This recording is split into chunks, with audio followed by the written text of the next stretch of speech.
रहा होगा।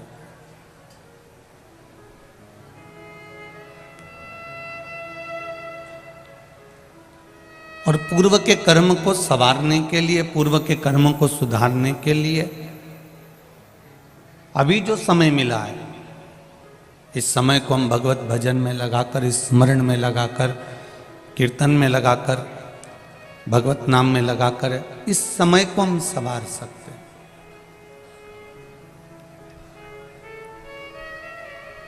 कोई तुमसे ज्यादा भजन बन नहीं सकता, कोई आडंबर तुमसे बन नहीं सकता, और करना भी नहीं चाहिए। ज्यादा आडंबर की जरूरत मेरे भगवान को कभी नहीं है।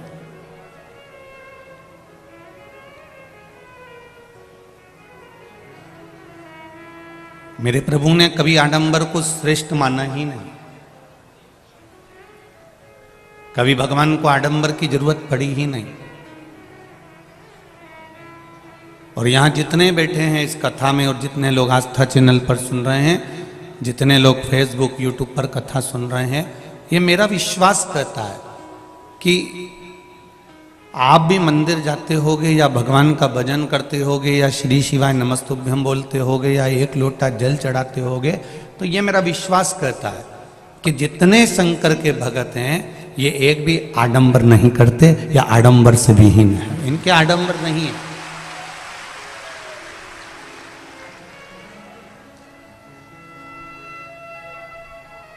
कई कई को तो जल चढ़ाना भी बस घर से लोटा उठाया, ले गई, शिव जी को चढ़ा दिया, उसमें प्रसन्न हो गए। एक बेलपत्र वहीं से उठाकर वहीं चढ़ा दी, धोकर प्रसन्न हो गए। अब इसमें कहीं आडंबर दिखता हो लोगों को तो बात दूसरी।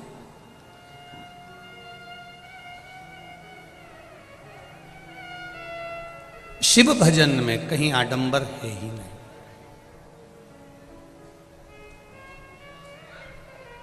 शंकर की आराधना में, मेरे भोलेनाथ जी की आराधना में कहीं आडंबर का क्रम है ही नहीं। मेरे कपड़ा बदलकर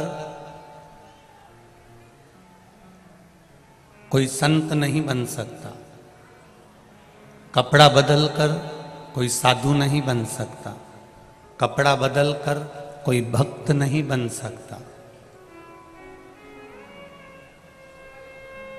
कपड़ा बदलकर कोई सन्यासी या तपस्वी नहीं बन सकता।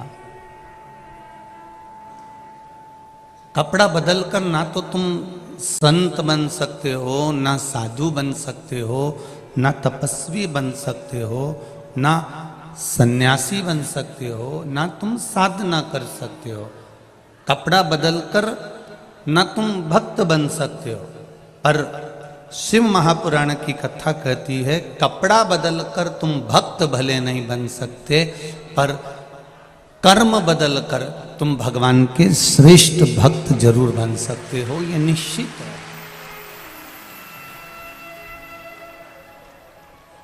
कई लोग ऐसे हैं जिन्होंने कपड़ा बदला और संत बन गए, या साधु बन गए, या गुरुजन बन गए, या कोई भक्त बन गए। तो उनसे निवेदन करूंगा, इससे आप केवल चोला बदल सकते हो, पर कर्म नहीं बदल सकते। कर्म बदलकर ही परमात्मा को प्राप्त किया जा सकता। कर्म बदलकर ही हम भगवान को प्राप्त कर सकते हैं।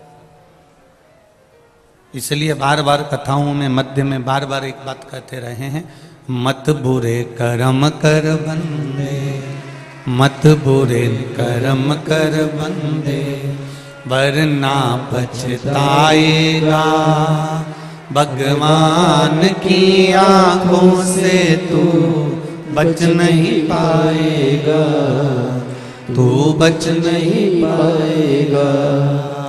अरे ओ अज्ञानी मत कर नादानी, अरे ओ अज्ञानी मत कर नादानी। तेरे कर्म का फल भी तू ही पाएगा, जैसा किया तूने तेरे आगे आएगा। तेरे कर्म का फल भी तू ही पाएगा, जैसा किया तूने तेरे आगे आएगा। मत बुरे कर्म कर बंदे, मत बुरे कर्म कर बंदे, वरना पछताएगा। भगवान की आंखों से तू बच नहीं पाएगा, तू बच नहीं पाएगा। हरि ओ अज्ञानी मत कर नादानी। ये हमारी नादानीता है कि हम अभिमान रखकर, हम अहंकार रखकर, हम कहीं काम में, हम कहीं लोभ में, हम कहीं आसक्ति में, हम कहीं थोड़ी सी वासना में, थोड़ी सी तृष्णा में, हम थोड़े से लोभ में, हम थोड़े से अपने अहम के कारण, अपने थोड़े से लोभ के कारण हम भगवान की भक्ति नहीं कर पाते।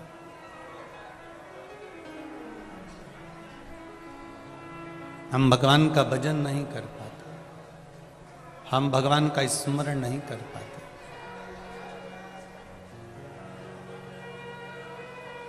और जब तक भजन का बल नहीं बढ़ेगा, जब तक भक्ति का बल नहीं बढ़ेगा, तब तक परमात्मा की शरणागति प्राप्त करना कठिन है, बहुत कठिन।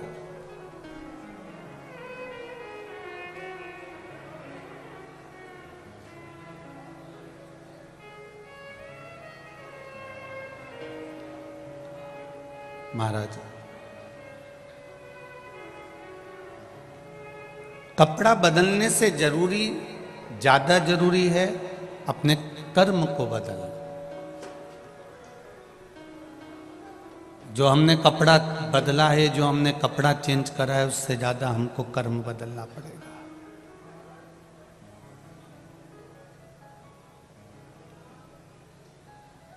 अपने कर्म को थोड़ा सा बदलने का प्रयास करिए। माना परिवार में रहना है तो थोड़ा न थोड़ा तो आपको झूठ बोलना ही पड़ेगा। परिवार को चलाना है तो थोड़ा न थोड़ा छल कपट बेईमानी प्रपंच करना ही पड़ेगा।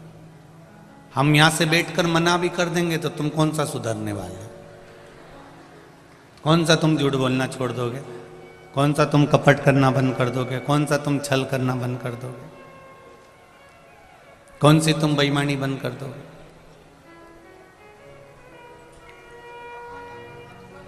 अभी वो एक बेटी श्रद्धा के साथ में दिल्ली में कुछ गलत हुआ, उसके 35 टुकड़े कर कर कोई व्यक्ति ने, जो जिसके साथ वो रहती थी, उसने फेंक दिया। अब उसके लिए बोलकर करोगे भी तो क्या करोगे?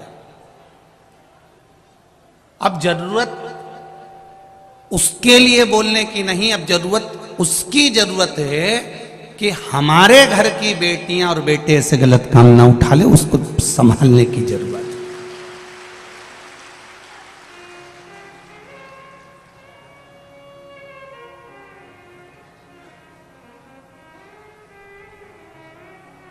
अब विचार और विमर्शता ये होना चाहिए कि हमारे घर के बच्चे कहीं गलत जगह ना पहुंच जाएं, हमारे घर की बेटियां कहीं गलत मार्ग की ओर ना चली जाएं, हमारे यहाँ के बच्चे किसी गलत मार्ग की ओर ना चले जाएं। ये श्रद्धा के उस स्वरूप से, श्रद्धा के उन टुकड़ों से हमें सीख लेना चाहिए।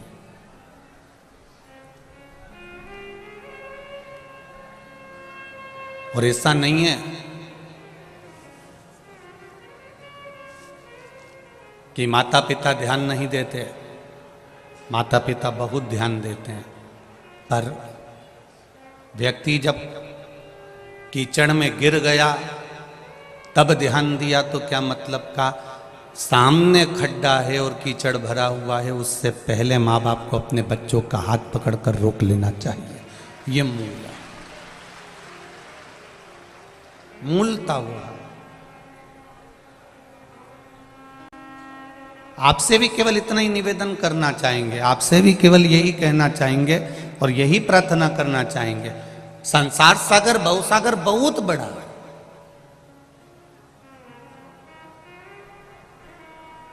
और इतने बड़े भवसागर में, इतने बड़े संसार सागर में सब कुछ भरा हुआ है। यहाँ पाप कर्म भी है, यहाँ काम भी है, यहाँ लोभ भी है, यहाँ अहंकार भी है, यहाँ तृष्णा भी है, यहाँ वासना भी है, सब कुछ है। दुकान पर बैठो, खूब कमाओ, नौकरी करो, खूब कमाओ, व्यापार करो, धंधा करो, बिजनेस करो, खूब कमाओ, मना नहीं है। पर कमाने के साथ में एक काम जरूर करो, जब समय मिले तब भगवान शंकर को एक लोटा जल अवश्य समर्पित करो, जिससे हमारे पाप कर्म थोड़े थोड़े समाप्त होते चले। अपने भजन का भी बल बढ़ाइए।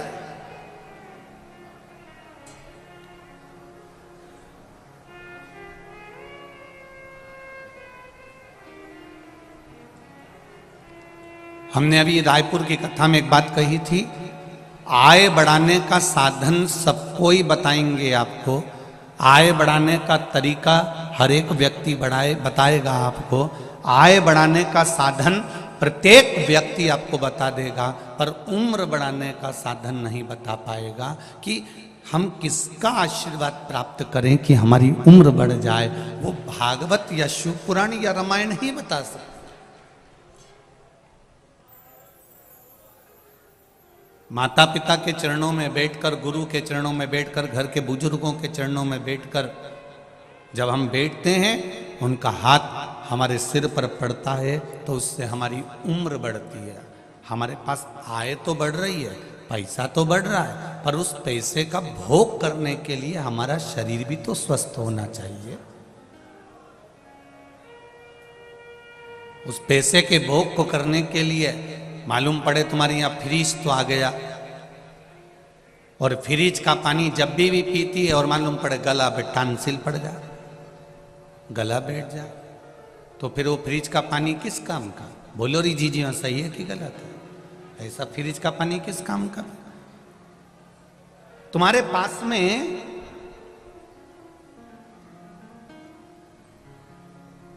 सुख तो बड़ा है, साधन तो बड़े हैं। तुम्हारे पास में सुख और साधन तो बहुत हो गए, पर उसको भोग करने के लिए ये शरीर वैसा नहीं बन पा रहा कि इससे हम सुख भोग सकें, हम इससे आनंद भोग सकें। हमारा ये शरीर ऐसा नहीं बन पा रहा।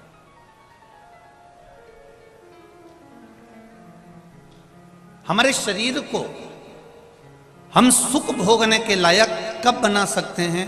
जब हम परमात्मा के चरणारविंद की रज प्राप्त करें, अपने माता पिता का आशीर्वाद प्राप्त करें, अपने घर के बुजुर्गों का आशीर्वाद प्राप्त करें, अपने गुरुजन का आशीर्वाद प्राप्त करें, तब जाकर हम इस शरीर के द्वारा थोड़ा सा सुख भोग सकते हैं।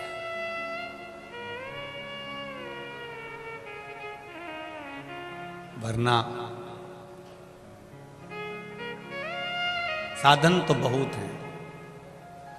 समान 100 वर्ष का है और पल की खबर नहीं।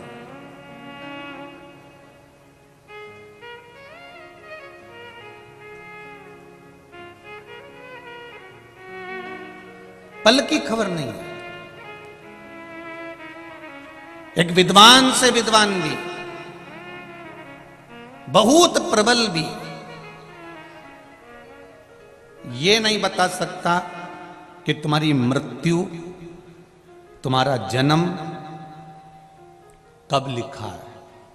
केवल एक देव अधिदेव महादेव को मालूम है कि माता के गर्भ से जब तू जन्मा था, तेरी नाल कटी थी, गर्भ से जो माता के संबंध तेरे गर्भ से बने हुए थे, वो नाल कटने के बाद जैसे ही नाल कटी, बच्चे की नाल कटते से ही विधाता ने शंकर भगवान की आज्ञा मानकर उसके मरने की तारीख लिख दी, तिथि लिख दी, पल लिख दिया, घड़ी लिख दी, समय लिख दिया, नक्षत्र लिख दिया, स्थान लिख दिया कि इस स्थान पर इतनी बजे, इतनी घड़ी में, इतने पल में ये मरेगा।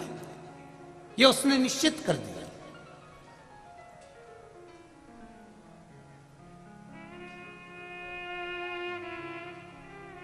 उसकी निश्चितता उसने कर दी है कि ये इतनी बजे, इतनी घड़ी, इतने पल, इतने नक्षत्र में, इतने समय पर मरेगा। ये निश्चितता उसकी।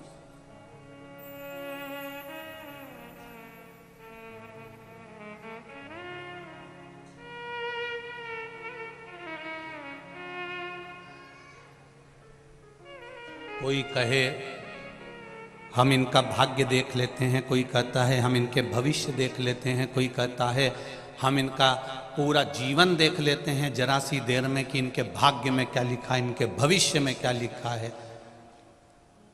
परंतु शिव महापुराण की कथा कहती है कि भाग्य और भविष्य सब मेरे महादेव के हाथ में छोड़ दो, तुम अपना कर्म पकड़ कर चलो और आगे बढ़ते चलो। भाग्य और भविष्य सब शिव जी के हाथ में छोड़ दो। तुम कर्म करो, मेहनत करो, तुम भगवान की शरणागति ग्रहण करो, विद्या अध्ययन करो, खूब दिल से पढ़ाई करो। और दिल से अगर पढ़ाई करते रहोगे और शिव जी की शरणागति ग्रहण कर कर चलोगे तो ये निश्चित है तुम्हें मंजिल जरूर मिलेगी। एक बच्चे ने लिखा है,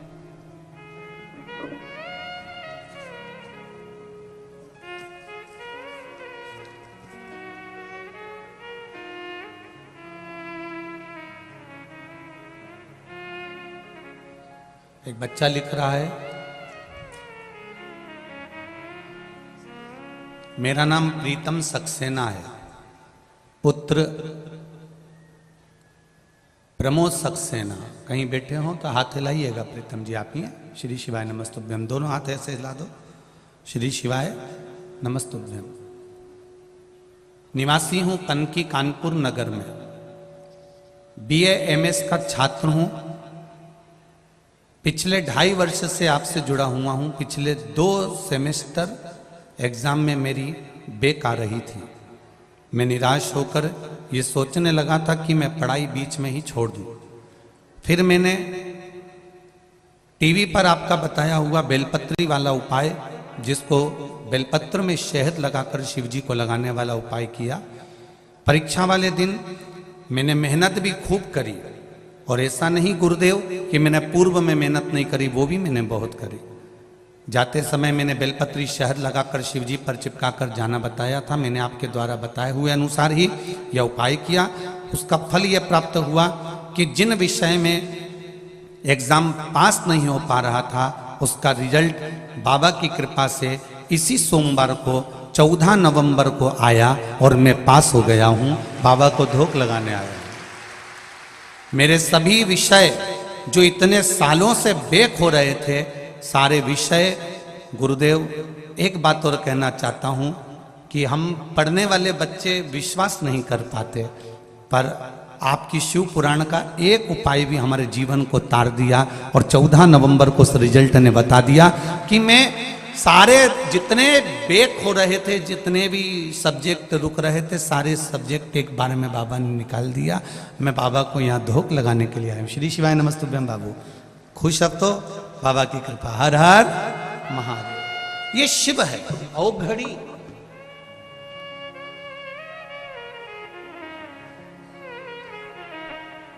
उसकी कृपा का हमें गुणगान करना। हम ये नहीं कहते कभी भी व्यासपीठ से कि आप कर्म करना छोड़ दो, आप पढ़ाई करना छोड़ दो, आप अपने कर्म की ओर ध्यान ना, खूब करो। तुम्हारी कैपेसिटी अगर इस शरीर की है 5 घंटा पढ़ाई करने की, तो 6 घंटा पढ़ाई करो। इस शरीर की अगर कैपेसिटी है कमाने के लिए दुकान पर 8 घंटा बैठने की, तो 9 घंटा बैठो, मना नहीं है। खूब कमाओ, दिल से कमाओ, दिल से मेहनत करो, पर उसके साथ में, मेहनत के साथ में थोड़ा सा शंकर भगवान का 1 लोटा जल का नियम बना लो, जिससे हमारा पूर्व का भी जन्म, आने का भी जन्म सब संवरते चले जाए। 24 घंटा भजन नहीं करना है आपको। हम 24 घंटा भजन करने का आपको बोलेंगे भी नहीं, और आप करने वाले हो भी नहीं। इतने भी जोरदार नहीं हो कि 24 घंटा भजन कर लो, तो कहकर क्यों बात खराब करना आपको?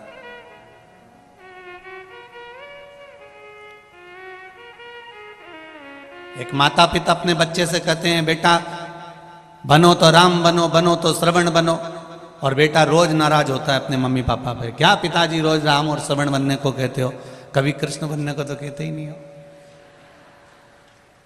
पिताजी ने एक थप्पड़ दिया औलाद में, पुत्र में, तेरे को कृष्ण बनने को कह दूं और तू गलत काम करने में लग जाए। भगवान कृष्ण को जानकर, लोग जानते तो है नहीं कि भगवान कृष्ण ने चीर की लीला क्यों करी, भगवान ने माखन चोरी की लीला क्यों करी, भगवान ने ये सब लीला क्यों करी। बस उसका गलत मतलब दुनिया ने निकाला, पर अच्छा मतलब कहां निकाला।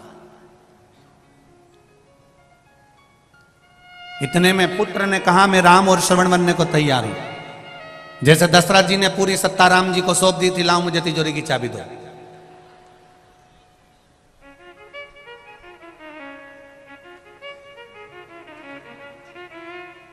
हम फिर कहें आपको, अपने बच्चों से यह मत कहो कि तुम उनके जैसे बनो।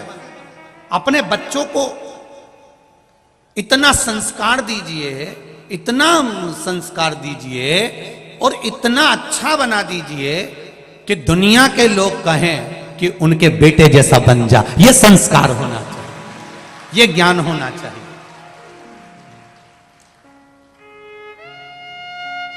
और ये जितना भी देने वाला है ना, ये जितने मेरे भाई लोग बैठे हैं, जितने लोग ये मेरे भाई बंधु बैठे हुए हैं, जितने भी पुरुष वर्ग यहाँ बैठे हैं, जितने भी जी जाओन मेरे बैठे हैं, तो उनसे निवेदन करूँगा, जितने भी भेरू यहाँ बैठे हैं उनसे निवेदन, इनका काम, मेरी माताओं से निवेदन है, ये पुरुष का काम कमा कर लाना, तुम्हारे हाथ में देना, अच्छा कमाना, अच्छा खिलाना, अच्छा पहनाना, अच्छा खर्च करना, यह पति का काम होता है। पर बच्चों को अच्छा संस्कार देना यह माता का काम होता है।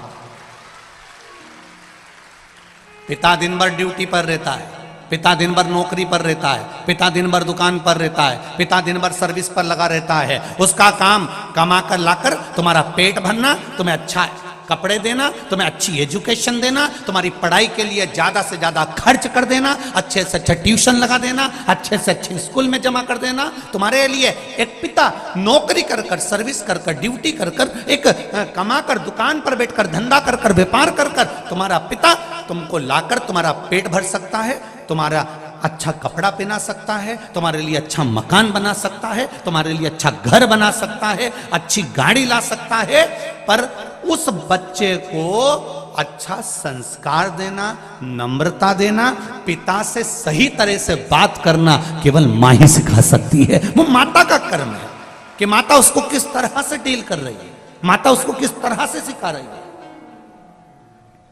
और दिन भर माता अगर मोबाइल पर 24 घंटे लगी रहे तो बच्चे भी मोबाइल पर 24 घंटे लगे रहते हैं। माता को मोबाइल चलाने का भी एक समय रख लेना चाहिए कि मैं रात को 1 घंटा 2 घंटा या सुबह चलाऊंगी, बच्चों पर ध्यान दूंगी। मेरे बच्चे कहाँ जा रहे हैं, क्या कर रहे हैं, बच्चों में क्या हो रहा है, उन बच्चों पर हमारा केंद्र होना चाहिए।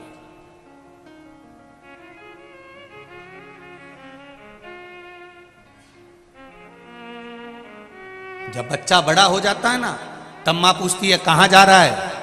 जब बच्चा छोटा रहे तभी बच्चे पर इतना कंट्रोल होना चाहिए कि वो जाए तो बता कर जाए, मम्मी मैं मेरे दोस्त के यहाँ जा रहा हूँ, मेरे को कॉपी लाना है, मम्मी मैं अभी आता हूँ, मम्मी मैं अभी पहुँचा।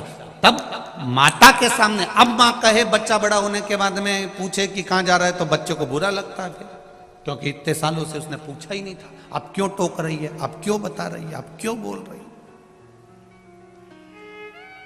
और मान लो तुमसे बच्चा नहीं संभला और इतने में पिता सामने आ गया और पिता ने फिर संभालना चालू करा, तब भी मां सामने आके खड़ी हो जाती, 9 महीना पेट में रखा है, हाथ मत लगाना मेरे छोरे को, 9 महीना पेट में रखा है, मेरे बेटे को हाथ मत लगाना, बार बार जरा जरा सी बात में मारा मत करा करो, बच्चों को जरा ध्यान रखा करो। तुम जरा जरा सी बात के लिए टोकने लगते हो, मारने लगते हो।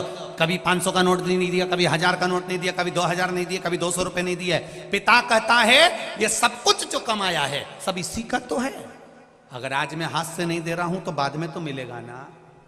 कौन सा मैं बांध कर छाती पे रखकर ये सब ले जाऊंगा, और जो मर गए वो कौन सा फ्रिज बांध के ऊपर ले गए, कि एसी बांध कर ले गए, कि अलमारी ले गए। हो सकता है इधर कानपुर वाले ले जाते हो तो बात दूसरी है। कौन मरने पर लेकर चले गया, सब छोड़ा तो यही है। और इतने लोग बैठे हैं, अगर बेटा नहीं भी पूछता है, बच्चे नहीं भी पूछते हैं, इसके बाद अगर कोई कह दे इनसे कि तुम्हारा बेटा तुमसे नहीं पूछता, तुम्हारी बहू तुम्हें नहीं पूछती, तुम्हारे रिश्तेदार तुमसे नहीं पूछते, तुम्हारे परिवार वाले तुम्हें नहीं पूछते, एक काम करो पूरी प्रॉपर्टी उठा के कहीं दान में दे दो, तो भी नहीं देगा। औलाद कितनी भी बुरी हो, बहू कितने भी ताने देती हो, नाते रिश्ते कितने भी बेकार क्यों ना हो, तो भी कोई अपनी प्रॉपर्टी, अपनी जमीन, अपना धन किसी को नहीं देता। भले बहू गाली पर गाली दे तो भी सास मरते समय भी पूरा जेवर उसी को देकर जाती है, क्योंकि वो पाल पोस कर बड़ा करा है उसने, कि सिर्फ उसको बिना सामग्री के छोड़ दे। माँ और बाप जैसा तो दुनिया में कोई फरिश्ता होता ही नहीं है, जो देता ही देता है। माता और पिता जैसा कोई संसार में फरिश्ता नहीं हो सकता। दुनिया में सबसे पहला अगर कोई परमात्मा है, दुनिया में सबसे पहला अगर कोई भगवान है, दुनिया में सबसे प्रथम अगर कोई परमात्मा है, तो वो मेरे माता पिता हैं, आपके माता पिता हैं, जिन्होंने कुछ आपसे लिया नहीं है, आपको जिंदगी भर दिया ही दिया है। रात भर जगती है, तुम्हारे ऊपर कम्बल उड़ाती रहती है, रात भर रोती है जब तुमको एक इंजेक्शन लग जाता है, तुम्हारे शरीर में कष्ट हो जाता है, तुम्हारी पढ़ाई के लिए, अच्छी एजुकेशन के लिए, तुम्हारी विद्या के लिए वो मायके तक नहीं जाती कि इसकी एग्जाम चल रही है, इसकी पढ़ाई चल रही है, मैं नहीं जाऊंगी, अभी इसको पढ़ाऊंगी और इसका एग्जाम है। वो अपना जीवन खुद खा रही है। इतने में बच्चे ने कह दिया मम्मी क्या खा रही हो, मुझे दो। एक ग्रास मुंह में गया था, इतने में पूरी प्लेट अपने बच्चे के हाथ में दे देती है। वो दुनिया में कोई दूसरा नहीं, परमात्मा ही हो सकता, केवल एक परमात्मा।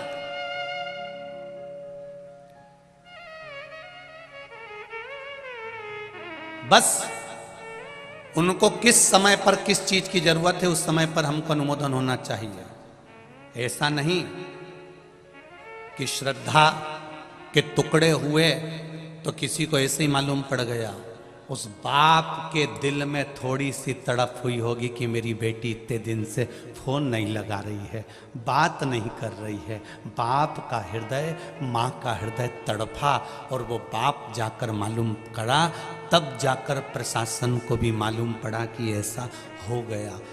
ये बाद में मालूम पड़े, उससे अच्छा है अपने बच्चों पर पहले ही संयम धीरे धीरे करना प्रारंभ करो, जिससे कोई दूसरी श्रद्धा के साथ में ऐसा ना हो जाए। अपने को आगे बढ़ना, थोड़ा सा समय। देव संस्कार अपने बच्चों को इतना अच्छा संस्कार दो कि जो जिंदगी भर याद रखे।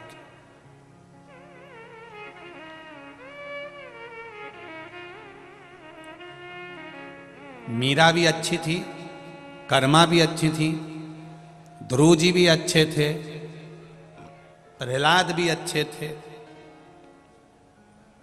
जितने भी थे सब अच्छे थे। पर संसार के लोगों को अच्छे लोग पसंद कब आते हैं? अच्छे लोग पसंद कब आते हैं? जब हम चले जाते हैं। अब लोग मीराबाई को पूज रहे, अब लोग प्रहलाद को, नामदेव जी को, नरसिंह मेहता को, तुकाराम जी को अब पूछ रहे हैं, जब वो चले गए।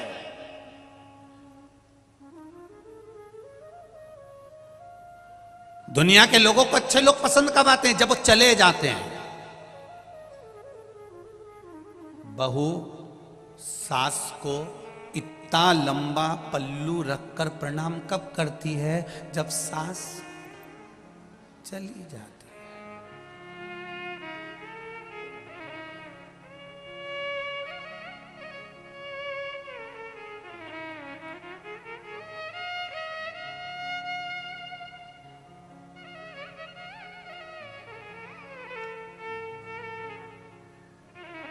हम जिस कानपुर के आप और हम निवासी रहे हैं, इस कानपुर की प्रथा रही हुई है पुरानी कि माताएं अगर घर से बाहर भी निकलती थी ना, तो एक तन पर अलग से एक सफेद कपड़ा या कोई लुगड़ा ओढ़ कर मुख तक ढाक कर तब निकलती थी। ये यहाँ की प्रथा रही हुई है।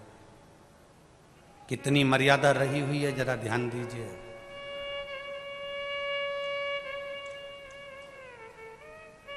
और आज भी मर्यादा यहाँ दिख रही है। कई जगह हम कथा करने जाते हैं, लोगों का पल्लू यहाँ रखा रहता है, पर कानपुर के इस पंडाल में आप देखेंगे तो सिर पे पल्लू रखा हुआ है और कथा सुन रहे हैं। ये मर्यादा आज भी दिखती है। इधर उत्तर प्रदेश के इस क्षेत्र में गंगा के घाट पर आप इस मर्यादाओं को देख सकते हैं। यहाँ की मर्यादाएं झलकती है।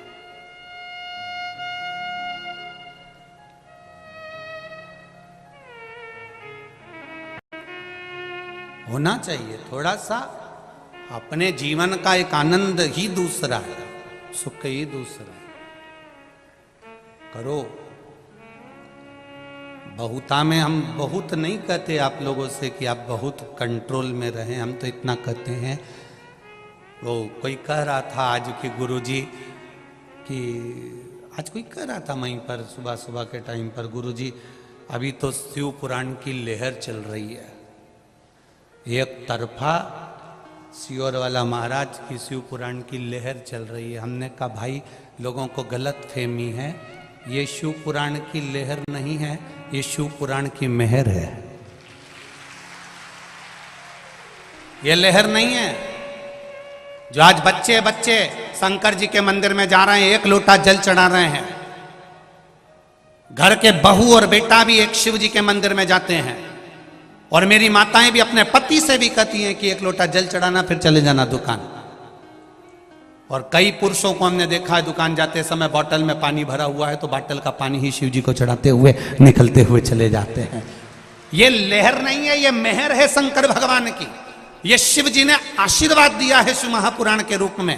ये भोलेनाथ जी ने तुम्हारा हस्त कमल पकड़ा है इस शिव पुराण के रूप में।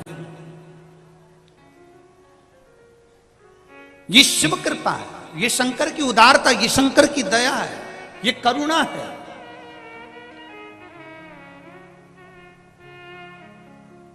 मेरे शिव को आडंबर प्रिय नहीं है, ये निश्चित है। शंकर भगवान को आडंबर से मतलब है ही नहीं। शिव जी, कई लोग बहुत सारा अगर तिलक लगा लें, बहुत लंबे बाल बना लें और बहुत आड़े टेढ़े वस्त्र पहन ले और सोचें कि हम भगवान को रिझा लें, हम भगवान के सही भगत हैं, तो ये भगवान कहते हैं मैं कपड़े से कभी प्रसन्न नहीं हुआ। कपड़े तो मेरे को प्रसन्नता लेते ही नहीं। हम कौन से कपड़े पहने जिससे भगवान प्रसन्न हो जाएं?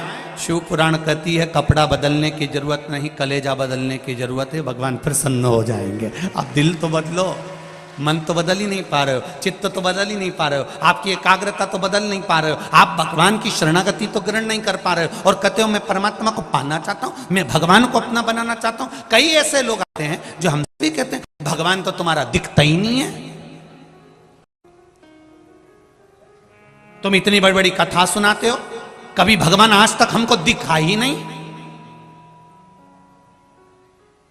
भगवान को देखने की सोचना भी मती। भगवान को सुनो, भजन करो और श्रवण करो। देखना क्यों नहीं? कारण क्या होता है?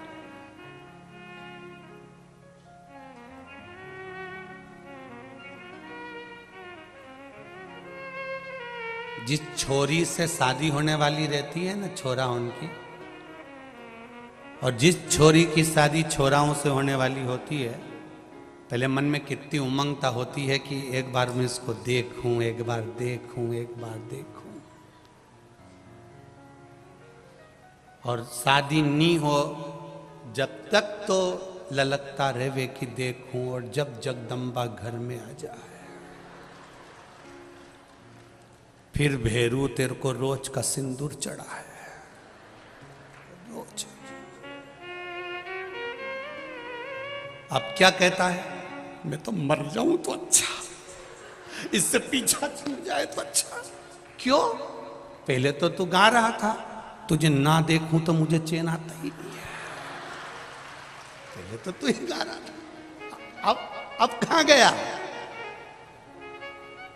ये संसार है भाई, तुम्हारे पास में जो गाड़ी नहीं होती है, टू व्हीलर, फोर व्हीलर, जो कंपनी की गाड़ी तुम्हारे पास में नहीं है, उसको पाने की ललकता बढ़ती है। बोलो सही है कि गलत है? जब वो गाड़ी तुम्हारे दरवाजे पर आ जाती है तो 2, 4, 8 दिन, 15 दिन, महीने भर के बाद ललकता समाप्त। तुम्हारे पास में जो पर्दे नहीं होते, किसी क्या देखी हो तो ललकता बढ़ जाती, पर्दे आ गए, ललकता समाप्त। फ्रिज नहीं है तो फ्रिज की ललकता बढ़ रही है, फ्रिज लाना, फ्रिज लाना, फ्रिज लाना, फ्रिज घर में आ गया, ललकता समाप्त। लोग कहते हैं कि परमात्मा क्यों नहीं दिखता? शिव महापुराण की कथा कहती है इसीलिए नहीं दिखता क्योंकि वो तुम्हारी ललकता समाप्त नहीं करना चाहता। वो चाहता है तुम्हारा भजन चलता रहे, वो चाहता है तुम्हारा स्मरण चलता रहे, वो चाहता है तुम एक लोटा जल चढ़ाते रहो, वो चाहता है तुम भजन करते रहो, वो चाहता है तुम कीर्तन करते रहो, वो चाहता है तुम राम कृष्ण का स्मरण करते रहो, वो चाहता है तुम शिव मंदिर जाते रहो। अगर एक बार उसने आकर दर्शन दे दिया तो तुम दूसरी बार फिर पाने की ललकता नहीं करोगे। फिर तुम सोचोगे मुझे तो भगवान मिल गया, मुझे तो भगवान मिल गया। लंकाधिपति रावण इसी अहंकार में फूल गया था कि मेरे पास सोने की लंका है, मेरे पास भोलेनाथ जी हैं, मेरे पास सोने की लंका है, मैंने सबको बंदी बना कर रखा है, मेरे पास सारे देवता हैं, मैंने नवग्रह को अपने हाथ से बंधन में बना कर रखा है, इंद्र को तो मैं कोने में रखता हूं, वरुण गरुण सबको मैं कोने में रखता हूं। ये रावण का अभिमान चरम सीमा तक पहुंच चुका था। इसलिए परमात्मा भगवान शिव ने भी रावण से कहा था, रावण तू बार बार मुझसे कहता है कि दर्शन दो, दर्शन दो, दर्शन दो, मैं तुझे दर्शन नहीं देना चाहता, कहीं तेरी ललकता समाप्त ना हो जाए। मैं तुम्हें हाथ पर उठा लूंगा अगर दर्शन नहीं दोगे तो शिव को दर्शन देना पड़ा। जब दर्शन दे दिया तब रावण सबसे कहता रहा, मैंने शंकर को अपने हाथों पर उठा लिया, शिव जी ने आकर मुझे दर्शन दिया, शंकर मेरे सामने आ गए, ललकता समाप्त हो गई। रावण का अभिमान ऊपर हो गया, अहंकार बढ़ गया, अभिमान बढ़ा और रावण समाप्त हो गया। आप भी ध्यान रखना, कोई तुमसे कहे तुम्हारा भगवान तो दिखता ही नहीं है, जबरदस्ती सियोर वाला महाराज लगा रहता है, एक लोटा पानी चढ़ा, लोटा भर पानी चढ़ा, भगवान दिखे तो मतलब। आज के नवयुवक लड़के कहते हैं, नवयुवक बेटा बेटी कहते हैं, हम कॉलेज पढ़ने वाले, हम सीए करने वाले, हम इंजीनियर, हम डॉक्टर बनने वाले, हम आईएएस की पढ़ाई करने वाले, हम भगवान को नहीं मानते। कहाँ है भगवान? भगवान को सामने लाकर खड़ा करो तो उनको समझा देना भगवान भजने के लिए है, भगवान श्रवण करने के लिए है, पर भगवान देखने के लिए इसलिए नहीं है क्योंकि तुम्हारे भीतर की ललकता ना समाप्त हो। सोने के हार की ललकता जब तक रहती है जब तक वो बने नहीं, हाथ की पाटली की ललकता जब तक रहती है जब तक वो तुम्हारे हाथ में ना आ जाए। सुनार की दुकान पर अंगूठी देखोगे तो ललकता पड़ेगी, पर वो अंगूठी खरीद कर लिया है तो ललकता समाप्त, हार मिल गया तो ललकता समाप्त। जब तक घर नहीं मिलेगा, भगवान मेरा बड़ा मकान बना दो, मेरा बड़ा घर कर दो, जब तक घर नहीं बनेगा तब तक ललकता लगी रहेगी, 4 मंजिल का बनाऊंगी, 4 मंजिल का बनाऊंगी। बन गया, उसके बाद कई मंजिलों के मकान के अंदर तो धूल धम्मास इतनी हो रही, जाले पड़ रहे, कोई साफ नहीं कर रहा क्योंकि ललकता समाप्त। पहले मन में सोचती थी एक बार अच्छा मकान बन जाए तो मेरे कपड़े ऊपर सूख जाएंगे, चने की दाल ऊपर सूख जाएगी, तुअर की दाल ऊपर सूख जाएगी, अरहर की दाल ऊपर सुखा दूंगी। अब भगवान ने 4 मंजिल का मकान दे दिया। एक बार 5 किलो दाल लेके ऊपर गई थी,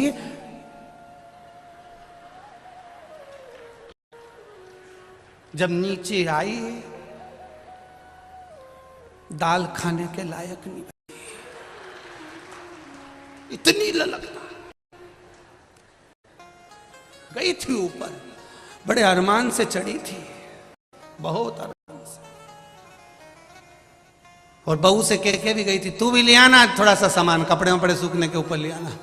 बहू के तुम ही जाओ, मैं नहीं जाऊंगी, नहीं गई। बहुवन बहुत समझदार है, वो कहीं जाए, मैंने कहा डोकरी की चढ़ाई दो।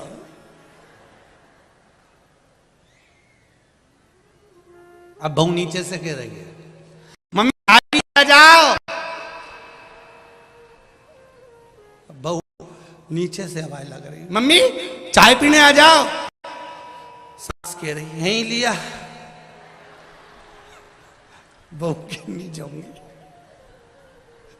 नहीं जाऊंगी, नहीं गई वो ऊपर। फिर शाम को धीरे धीरे सास 2-2 4-4 सीढ़ी नीचे उतर के आई।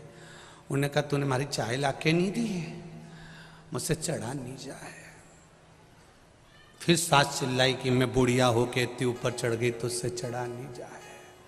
तो बहू कह दे मम्मी तुमने देसी घी खाया है।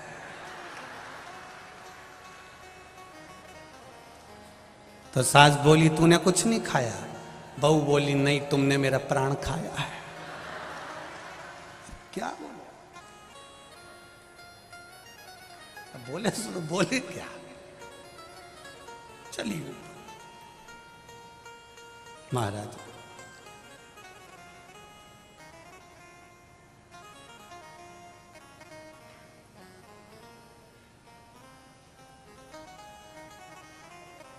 रखो अपने जीवन में। भगवान दिखेगा नहीं और अपन को उसको देखने की लालसा भी नहीं होनी चाहिए। हम भगवान को ना देखें पर भगवान हमको देखे। कोई व्यक्ति जा रहा है, कोई व्यक्ति निकल कर जा रहा है, आप उसको आवाज लगा दो, ए रानो, तुमने आवाज लगाया, उसने एक बार नहीं सुना, तुमने फिर आवाज लगाई, उसने नहीं सुना, तुमने फिर आवाज लगाई, उसने नहीं सुना, तुमने और दम की आवाज लगाई तो उसने पलट कर देखा कि मुझे बुलाया किसने। उसी तरह भगवान एक बार अगर तुम्हारी बात नहीं सुने, परमात्मा एक पशुपति व्रत में अगर तुम्हारा काम ना बने, तुम फिर आवाज लगाओ, तुम फिर आवाज लगाओ, तुम फिर श्री शिवाय नमस्तुभ्यम बोलो, एक बार तो पलट कर देखेगा जरूर। ये निश्चित है। ऐसा नहीं है कि वो नहीं देखेगा, वो देखेगा और पलट कर जब देखेगा। बस तुम्हारा काम क्या है, उसको पुकारना। तुम्हारा कर्म क्या है, तुम उसको पुकारो। दुकान पर भी जाओ तो उसको स्मरण, एक बार स्मरण कर कर जाइए।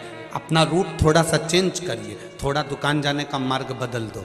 वैसे भी हमारे यहाँ नियम है कि रोज एक ही रास्ते से दुकान नहीं जाना चाहिए। क्यों? कोई सामान लेकर आ रहे हो, किसी ने ध्यान रख लिया कितनी बजे यहीं से निकलता है, तो उसने उस समय का ध्यान करा। रूट चेंज करो। कभी कभी तुम्हारे मन में ये चेंज हो जाना चाहिए कि मैं रोज दुकान जाता हूँ, बीच में शंकर जी का मंदिर नहीं पड़ता, अब मैं उस मंदिर, उस मार्ग से जाऊंगा जहां पर मेरा महादेव एक झलक दिखा दे, बस उस झलक के सम्मुख से निकल कर जाऊंगा। और मुझे, अगर आप शिव के मंदिर में अंदर भी नहीं जा सकते तो मत जाओ। शंकर के मंदिर में अंदर प्रवेश नहीं कर सकते, मत करो। शिखर का दर्शन कर लो। शिखर भी नहीं देख सकते तो उसके दरवाजे पर थोड़ी सी स्माइल देकर प्रसन्न के साथ में निकल कर चले जाओ। वो भी सोचता रहेगा ये हंस के क्यों गया है। कई लोग कहते हैं ऐसे मुस्कुराने से कुछ होता है क्या। हमने कहा प्रैक्टिकल करके देखो, किसी की दुकान के सामने से निकलना और थोड़ा सा स्माइल दे देना, आधा बापड़ा चिंता में पड़ा रहेगा ये क्यों हंसी थी, क्यों हंस के गया ये। और रोज यही काम करना, उसकी दुकान के सामने से निकलो, निकल वो रात रात भर डिप्रेशन में आ जाएगा, नींद की गोली खाना पड़ेगी। आखिर ये हंसता क्यों, मेरी दुकान के सामने आएगा और हंसेगा, मेरे सामने आएगा और हंसेगी, आखिर कारण क्या है। भगवान के मंदिर के सामने से निकलो तो भी मुसद्दी लाल जैसे मुंह उतार के मत जाना, प्रसन्न में जाना। तो पार्वती भी शिव जी से कहेगी रोज तुम्हारे मंदिर के सामने से मुस्कुरा कर जाता है, इसको बहुत दुख है, इसके बाद भी ये प्रसन्न दिखता है, बहुत कर्जे में डूबा है, बहुत टेंशन में है, बहुत तकलीफ में है, इसके बाद भी क्यों मुस्कुराता है। शंकर जी कहते हैं कोई बात नहीं, सब दूर रोता रहे पर मेरे सामने तो मुस्कुराया है। पार्वती इसके खाते में खुशी दे दे, मुस्कुराहट दे दे, जा दे, इसको प्रसन्नता दे दे पार्वती, इसको स्माइल दे दे पार्वती, ये प्रसन्न रहे जीवन पर्यंत, इसको वो खुशी दे दे।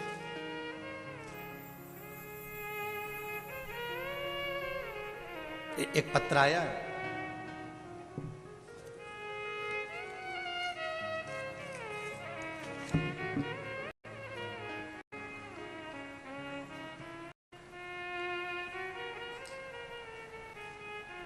बहुत रंगीन पत्र बनाया रे। मैं विनोद सिंह सिसोदिया, कहीं बैठे हो तो हाथ हिलाइएगा। विनोद सिंह सिसोदिया, अच्छा कहाँ है? दोनों हाथ हिलाइए विनोद जी। ठीक है, दिख गए हो। श्री शिवाय नमस्तुभ्यम। रख लो हाथ नीचे, रख लो विनोद जी। ग्राम नगला, खान सिंह पोस्ट, मदनपुर, जिला फर्रुखाबाद, उत्तर प्रदेश का रहने वाला हूँ। गुरुजी मैं क्या खान करूँ भगवान देवादिदेव महादेव का। गुरुजी मुझे 2018 में कैंसर रोग हो गया था। मैं और घर वाले बहुत परेशान थे। गुरुजी मैंने 2018 में लखनऊ में इसका ऑपरेशन भी करवा लिया था। गुरुजी मेरी दवा बराबर चलती रही और 4 साल बाद फिर डॉक्टर ने दोबारा ऑपरेशन के लिए बोल दिया। मेरे को कैंसर वापिस हो गया। जितना जल्दी हो सके आप ऑपरेशन करा लीजिए, डॉक्टर ने तारीख दे दी। 20 mm की वापिस गठान हो गई गुरुदेव। तुरंत ऑपरेशन करवाना पड़ेगा, कैंसर ज्यादा फैलते जा रहा है। गुरुजी मुझे कुछ समझ में नहीं आ रहा था कि मैं क्या करूं। हमने अपने घर वालों को जाकर बताया तो वो लोग भी बहुत परेशान हो गए। गुरुजी फिर मुझे किसी ने बताया कि आप सीहोर जाओ और कुबेरेश्वर धाम पर जाकर, हमने टीवी पर सुना है वहां से एक रुद्राक्ष लिया। गुरुजी 21 जुलाई दिन गुरुवार को हम सीहोर पहुंचे और वहां पर आपकी शिव पुराण चल रही थी। गुरुजी हमने वहां शिव पुराण सुनी, माथा टेका और शंकर भगवान से प्रार्थना करी जब मैं यहाँ से जाऊं तो मेरा कोई गठान नहीं निकले। गुरुजी हमने बहुत कोशिश करी पर रुद्राक्ष समय पर नहीं मिल पाया। जब रुद्राक्ष नहीं मिला तो सीहोर की भूमि को प्रणाम कर कर वहीं का एक कंकर उठा लिया। आप कहते हो कि कुबेरेश्वर धाम की भूमि पर कंकर शंकर है। हमने उसी कंकर को उठा लाए और हमने वही कंकर लेकर आए और उन्हीं को चढ़ाकर रुद्राक्ष मानकर जल पीना चालू कर दिया। गुरुजी मैं दोबारा से चेकअप के लिए लखनऊ पहुंचा तो डॉक्टरों ने कहा आपके जो गठान 20 mm की थी वो गठान आपके भीतर है ही नहीं, पूरी गठान गल चुकी है, आपका कैंसर ठीक हो चुका है। ये शिव है। मैं विनोद सिंह सिसोदिया। सिसोदिया जी ठीक है अब आप? श्री शिवाय। बैठ जाइए, खुश रहिए, बैठिए। श्री शिवाय नमस्तुभ्यम। हर हर महादेव। बैठिए। अब मेरा कैंसर ठीक हो गया गुरुदेव। बाबा की कृपा इसी को कहते हैं। ये पत्र है, शिव की उदारता, शंकर की करुणा। पर पत्र बड़ा सुंदर बनाया रे सिसोदिया जी, बहुत सुंदर। श्री शिवाय नमस्ते। शिव कृपा होती है। आप उसका गुणगान करिए। फिर निवेदन करूंगा, आप शिव का मंदिर संभालो, आप शिव महापुराण की कथा संभालो, आप टीवी पर सम्मुख में बैठकर आस्था चैनल पर या फेसबुक पर 3 घंटे की कथा संभालो, मेरा महादेव आपको संभाल लेगा, यह निश्चित है। करो भजन उसका, करो स्मरण उसका।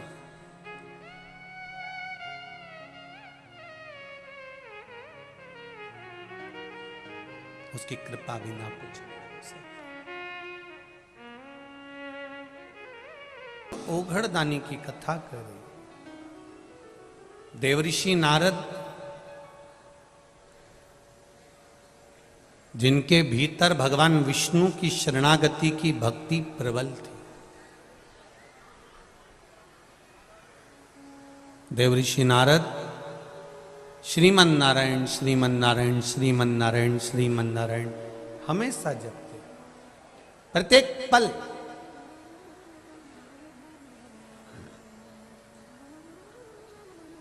एक बात अपने जीवन में जरूर उतारना, जैसे हो वैसे ही जीवन जीना।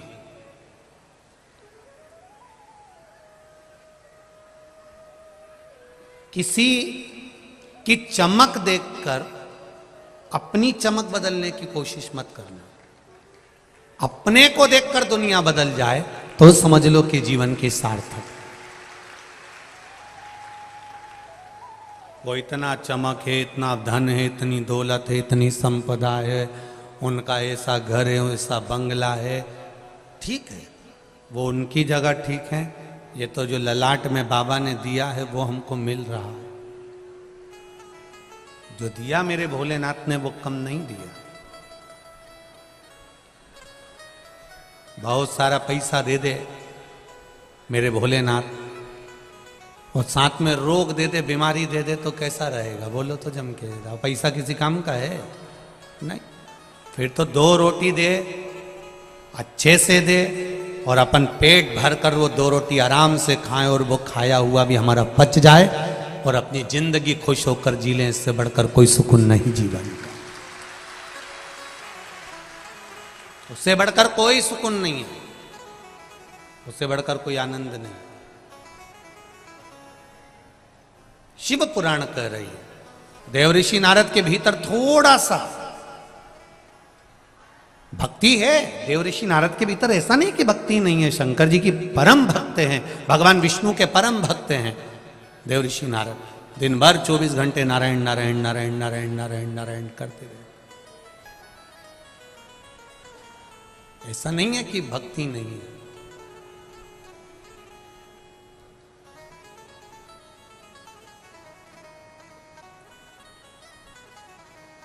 देवऋषि नारद के भीतर भक्ति तो है, भगवान विष्णु की भक्ति है, पर देवऋषि नारद को यह ज्ञात नहीं है कि भक्ति करो मना नहीं है, पर किसी को नीचा दिखाने का प्रयास मत करो।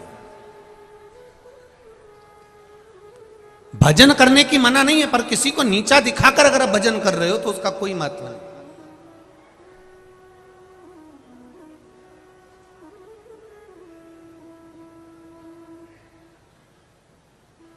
कई बार माताएं शिव जी के मंदिर में रहती हैं, रोज जाती हैं, रोज पूजन करती हैं, और कोई माता कभी कभी आ जाती है शंकर जी के मंदिर में। तो कई माताएं जो रोज वाली है ना, वो कहती हैं हम रोज वाले हैं,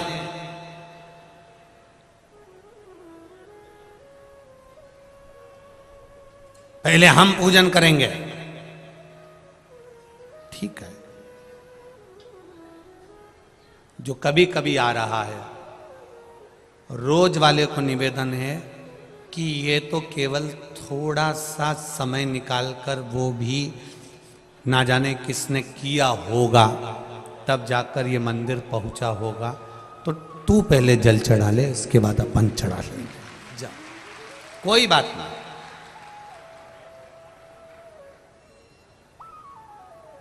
पर कई लोगों की आदत रहती है, जब तक वो 2-4 को पूछते नहीं हैं, धक्का मक्का नहीं दें, तब तक वो प्रवेश करते ही नहीं है। 2-4-8 को जब तक वो हिला डुला नहीं देना, तब तक प्रवेश करना बड़ा कठिन है, बहुत कठिन।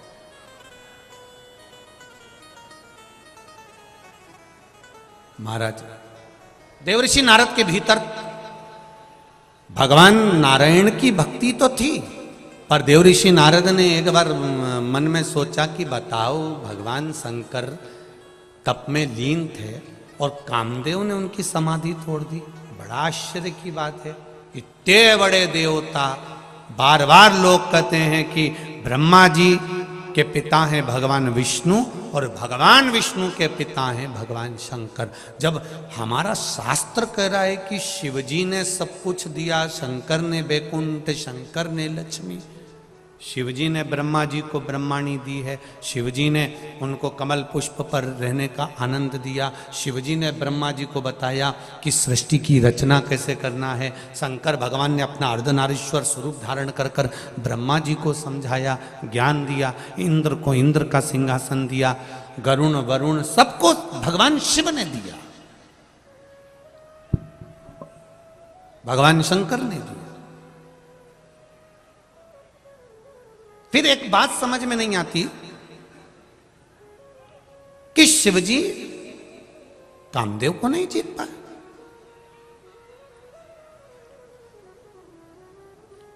फिर समझ लेना मेरी जीजियां जितनी बैठी हैं इस कल्याणपुर कानपुर में जो कथा चल रही है, और जितने लोग आस्था चैनल पर सुन रहे हैं, जितने फेसबुक पर सुन रहे हैं, और जितने यहां सुन रहे हैं, और जितने बाउंड्री के बाहर सुन रहे हैं, आप लोग भी जरा ध्यान से सुनना।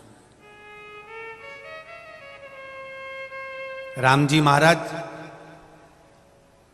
का विवाह मुहूर्त देखकर हुआ था। बोलो हुआ था कि नहीं हुआ था? राज तिलक भी मुहूर्त देखकर हुआ।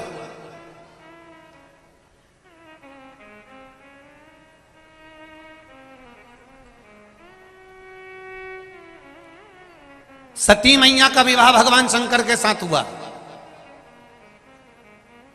पर सती मैया जलकर भस्म होती हैं।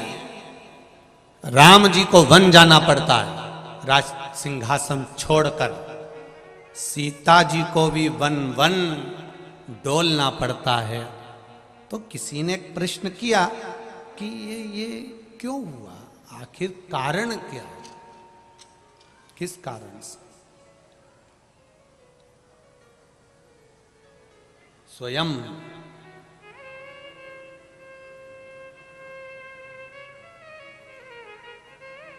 भरत जी ने भी पूछ लिया था पूज्य गुरुदेव विश्वामित्र जी से, गुरुदेव वशिष्ठ बाबा से, अपने गुरुजनों से, और यही नहीं जनकपुरी में भी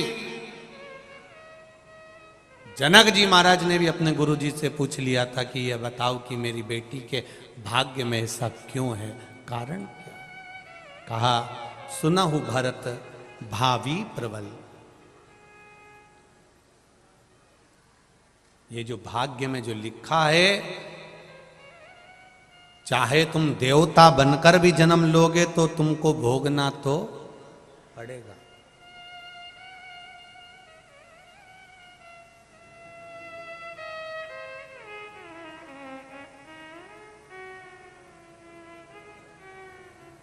भोगना तो पड़ेगा, ये निश्चित है।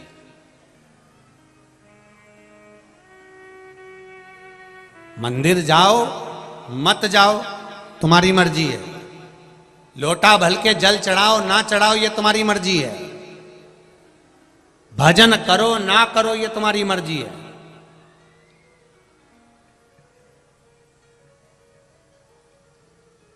कर्म का भोग तो भोगना पड़ता है। मेरे राम जी महाराज ने छुपकर बाली को मारा था, तो कृष्ण अवतार में बाली ने छुपकर भगवान कृष्ण को बाण मारा था।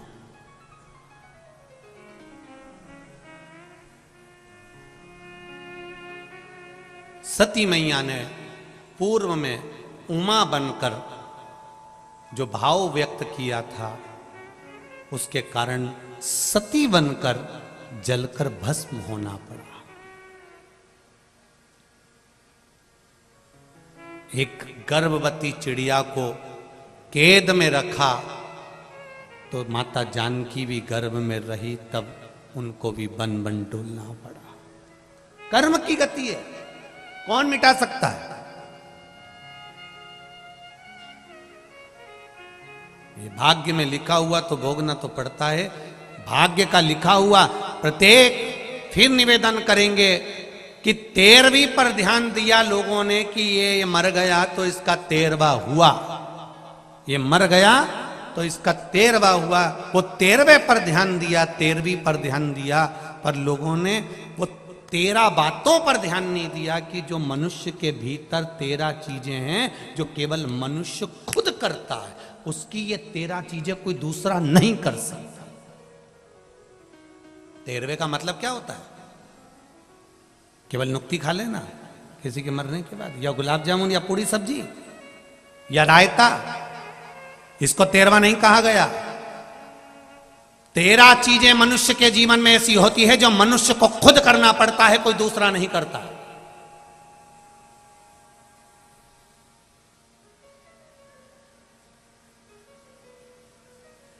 इसलिए मरने के बाद 13वें का महत्व आता है, इसलिए मरने के बाद 12वें का महत्व आता है।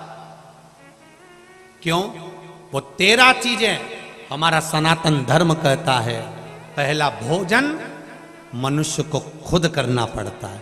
दूसरा खा के बैठ जाएगा और तू उसका हाथ पकड़ ले तो तेरे शरीर में नहीं आएगा। बोलो रिजी जियो, सही है? अगर ऐसा होता तो आज शादी में सबसे ज्यादा बचत होती। पति तुम्हारा समोसा खाता, तुम सिर पे पल्लू लेके उसको टच करके घूमती। एक प्लेट का भोजन बच गया कि नहीं बच गया? सवेरे पत्नी चाय पीती, पति उसको टच कर लेता, पी ले तू पी ले, मैं तुझे टच करा।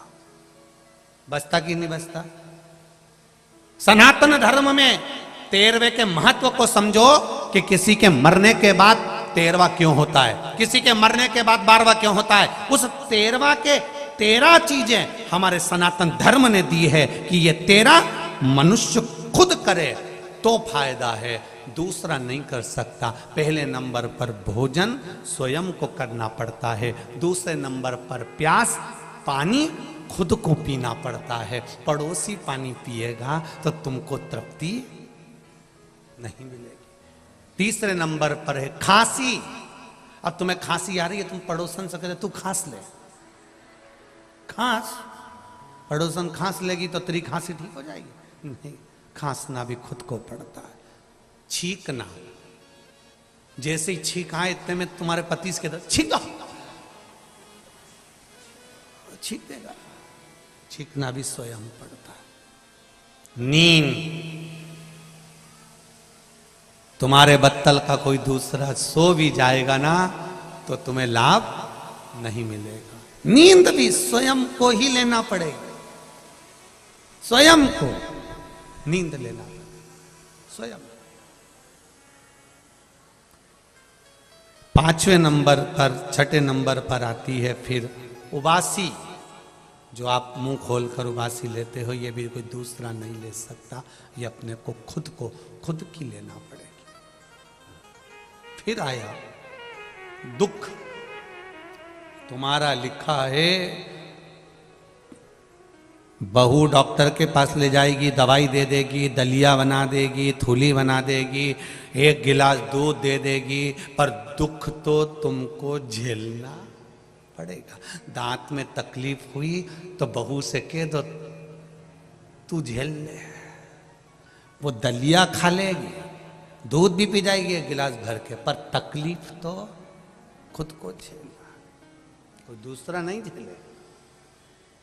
सुख ये भी हम स्वयं झेल सकते हैं, कोई दूसरा नहीं। रोना हमारे बत्तल का दूसरा नहीं रोएगा, तुम्हें देखकर भले रो लेगा, पर रोना भी हमारा खुद का है,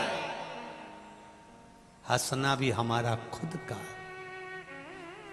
11वें नंबर पर है नित्य क्रिया, प्रातः के समय की, वह भी हमारी खुद की, कोई दूसरा नहीं कर सकता।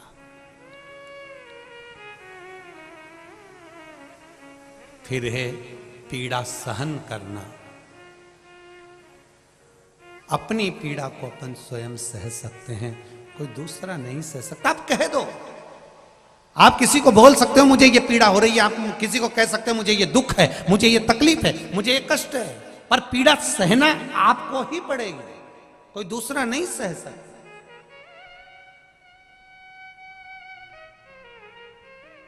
फिर 13वें नंबर पर आया है भजन। आपका भजन आपको खुद करना पड़ेगा, कोई दूसरा नहीं कर सकता।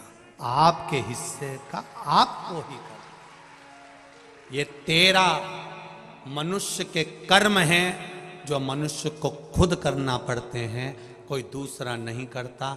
जब मनुष्य ये 13 में से 12 जैसे आपने अपने लिए करा है, उसी तरह 13वें नंबर का भजन भी आपको खुद को अपने लिए करना पड़ेगा। कोई कह दे कि साहब वो दादाजी मर गए और उनके निमित्त से हमने पंडित जी को भोजन कराया। पंडित जी भोजन कर लेंगे, मना नहीं है, पंडित जी को भोजन करने में मना नहीं, ब्राह्मण भोजन कर लेगा, मना नहीं है, पर निवेदन है,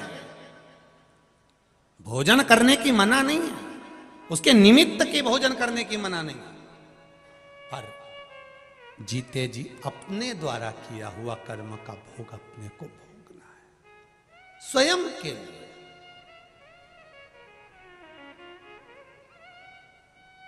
13वें नंबर का है भजन, जो स्वयं को करना पड़ेगा, स्वयं के लिए। एक एक बहन जी ने लिखा है,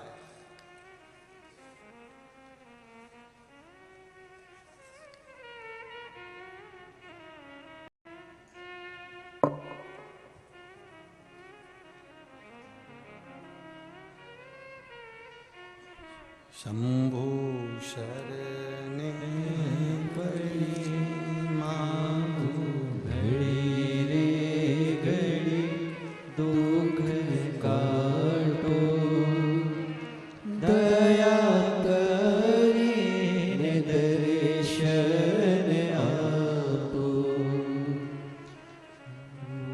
शरणे पड़ी मांगो घड़ी रे घड़ी दुख काटो दया करीने दर्शन आपो। पत्र में लिखा है, मेरा नाम निहारिका अग्निहोत्री है और मैं लखनऊ की रहने वाली हूँ। निहारिका जी आप ही, दोनों हाथ हिला दो एक बार। श्री शिवाय नमस्तुभ्यम। दोनों हाथ ऊपर करके हिला दो एक बार। हर हर, ऐसे हिलाओ, ऐसे हर हर महादेव। मेरा नाम निहारिका अग्निहोत्री है और मैं लखनऊ की रहने वाली हूँ गुरुजी। मेरी माँ कैंसर जैसी बीमारी से पिछले 10 सालों से पीड़ित है, जिसकी वजह से उनको कान की हड्डी गलने लगी है, जिसका कोई डॉक्टर से इलाज करवाया, सबने ऑपरेशन की सलाह दे दी। ऑपरेशन की बात सुनकर हम सब चिंतित हो गए। माता की उम्र 60 वर्ष है और उनका स्वास्थ्य ठीक नहीं रहता। फिर आपके द्वारा बताया गया बेलपत्र वाला उपाय, शिवजी पे जल चढ़ाया हुआ जल मेरी माँ ने पीना प्रारंभ किया, जिसका परिणाम ये हुआ कि हम दूसरी बार जब डॉक्टर को दिखाने के लिए हॉस्पिटल पहुंचे तो डॉक्टर ने कह दिया अब इनको ऑपरेशन की जरूरत नहीं है, इनके कैंसर में आराम लगना प्रारंभ हो गया। शिव कृपा। एक बात और कहना चाहती हूं गुरुजी, ऐसा ही कुछ मेरे साथ हुआ। पिछले 8 साल से नौकरी के लिए बहुत प्रयास कर रही थी परंतु सफलता प्राप्त नहीं रही। गुरुजी, मेरी भगवान के प्रति इतनी आस्था भी नहीं थी। मेरी माँ आपकी कथा सुनती थी, मैं कभी आपकी कथा पर स्मरण नहीं करती थी और ना मैं कहीं मंदिर जाती थी।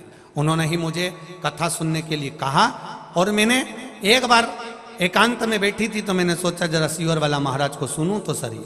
आपके द्वारा कही हुई कथा को मैंने सुनना प्रारंभ करा, मुझ पर थोड़ा सा प्रभाव पड़ा और मैं अंदर ही अंदर भोले बाबा से प्रार्थना करने लगी। मंदिर जाने में थोड़ी शर्म सी आती थी, नहीं जाती थी, पर शिव जी को दिल से मानने लगी। कथा सुनकर आस्था जगी और मैंने प्रतिदिन भोले बाबा पर फिर मन करा। पहली बार लोटा उठाया, पानी लेकर शिव जी के मंदिर गई और बाबा से प्रार्थना कर कर आई। सियोर वाला महाराज कहता है जो मांगो वो मिलता है, 3 महीने में आप देते हो, ऐसा मैंने सुना है। बाबा को कहकर 1 लोटा पानी चढ़ाया। मेरी नौकरी के लिए मैं बहुत सालों से अप्लाई कर रही हूं पर मेरी नौकरी नहीं लगी है। बाबा आप कुछ कृपा करो, मेरी गवर्नमेंट जॉब लगे, ऐसी कृपा कर दीजिए। 3 महीने हुए गुरुजी, तीसरे महीने का आखिरी लोटा जल में शिव जी को चढ़ा रही थी और बाबा ने मुझे पुलिस विभाग में नौकरी प्रदान कर दी। मैं बाबा को धोख लगाने के लिए आई।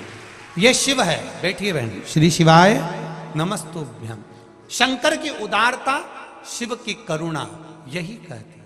आप हृदय से, चित्त से, मन से उसको रिझाओ, उससे कहो। आपकी भक्ति, आपका विश्वास। एक मां, किसी ने पत्र लिखा है, 16 साल के बाद संतान हुई है। कहां बैठी है वो? पत्र ढूंढना पड़ेगा मेरे को, आप हाथ हिला दो।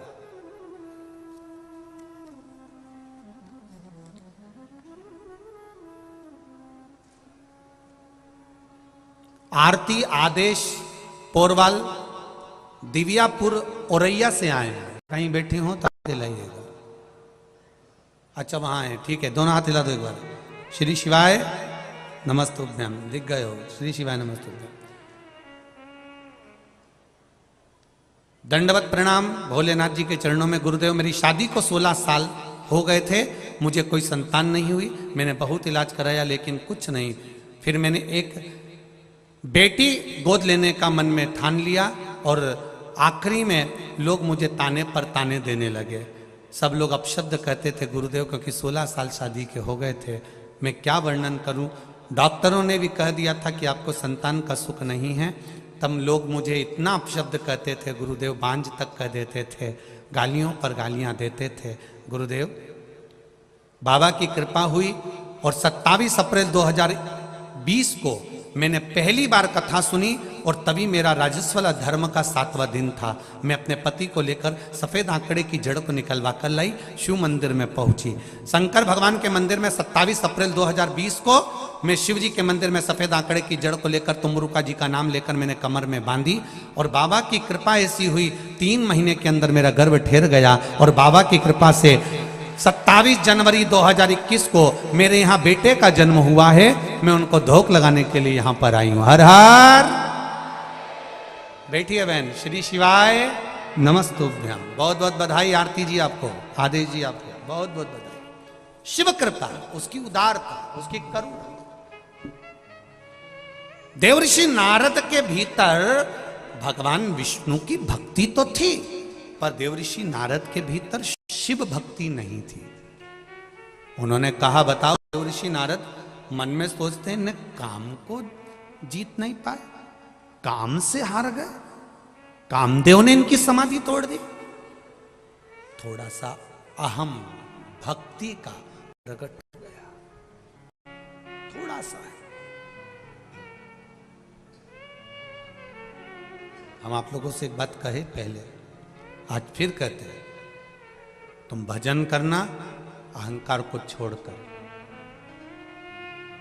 जब कथा सुनने के लिए जाओ, जिस जगह पर कथा सुनने बैठो, घर के लोगों को कहकर जाना कि मैं 2.5 घंटा 3 घंटा की कथा है, 2 बजे से 5 बजे तक चलेगी। 5 बजे जब आरती होगी तब भूमि को नमन कर कर प्रणाम कर कर तब मैं अपने घर पर आऊंगी, क्योंकि मैंने सुना है जब मेहमान जाते हैं तो जाते जाते कुछ रुपया घर के हाथ में, बच्चों के हाथ में दे जाते हैं। मेरा भोलेनाथ रोज कथा के विराम में मुझे कुछ ना कुछ देगा जरूर। जब कथा का विराम होता है, रोज प्रतिदिन आप कथा सुनने के बाद जब अपने घर को जाते हैं, 5 बजे जब कथा छूटती है और आप अपने घर के लिए निकलते हो, तो ये आपके भीतर ये भाव होता है कि जैसे मेहमान जाते जाते कुछ देते हैं, मेरा भोलेनाथ रोज प्रतिदिन विराम पर कुछ ना कुछ मेरे जीवन में जरूर देकर जाएगा। ये मेरा विश्वास करता है, मुझे खाली नहीं छोड़ेगा, वो देगा जरूर।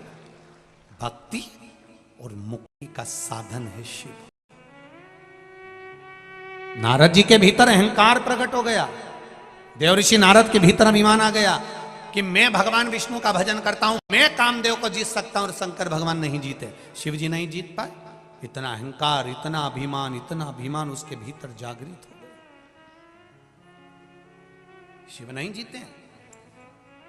अब को कौन समझाए कि शंकर भगवान कामदेव को देखकर नेत्र क्यों खोले हैं? क्योंकि शंकर भगवान सती के पति हैं, कामदेव रति के पति हैं। बोलो री जी, जी सही है कि गलत है? सही है ना। शिव सती के पति, कामदेव रति के पति। सती और रति एक ही पिता की बेटी है। कामदेव के साड़ू भाई कौन है? बोलते जाओ जरा जम के बोलो। शंकर भगवान। शंकर भगवान के साड़ू भाई कौन है? कामदेव। क्योंकि रति सती दोनों बहन है।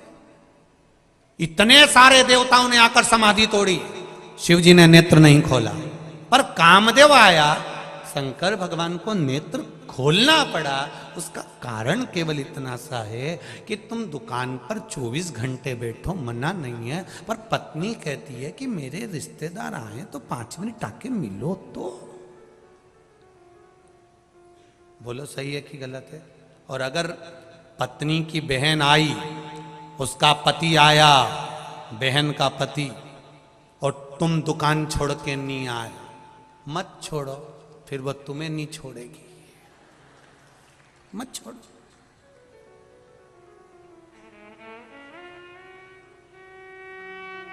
कामदेव कौन है? सती मैया की बहन के पति।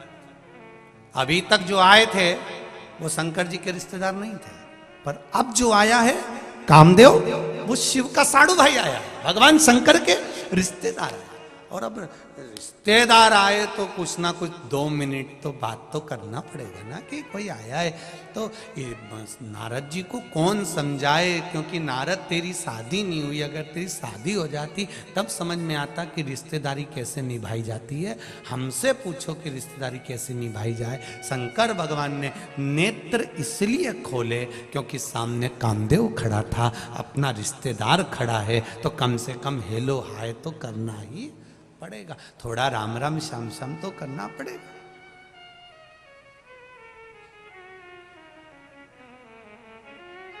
अब यहीं इतने सारे कार्यकर्ता खड़े हो जाते हैं।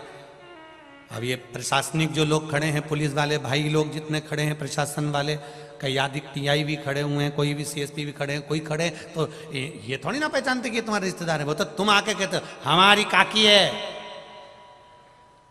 तो फिर इतने में भाई प्रशासन आदि के लोग, उनको तो नियम निभाना है, उनको तो संयम रखना है, उनको तो सेफ्टी रखना है, और केवल एक अकेले की सेफ्टी नहीं, आप सबका ध्यान उनको रखना है। तो उनको तो समझना पड़ेगा ना कि भाई कोई भी आए, कथा के पहले आओ या कथा के बाद आओ, पहले कैसे आ गए तुम, बीच में क्यों उपद्रव मचा रहे हो, क्यों चिल्ला रहे हो, तो ये शक्ति तो इनको रखना पड़ेगी, भले तुम कार्यकर्ता क्यों ना हो, उनको थोड़ा नियम धर्म तो संयम तो रखना पड़ेगा। एक पत्र लिखा एक जी ने कि गुरुजी वो बहुत दूर गाड़ियां रुक रही है और हम यहाँ तक पैदल आ रहे हैं, तो मेरा जीजियों से निवेदन है, कौन मना कर रहा है कि तुम पैदल आओ, समिति वालों से कहो 4 ई रिक्शा चलाओ, वहां से बूढ़ों को लेकर यहां तक आओ, उसमें कौन सी दिक्कत है।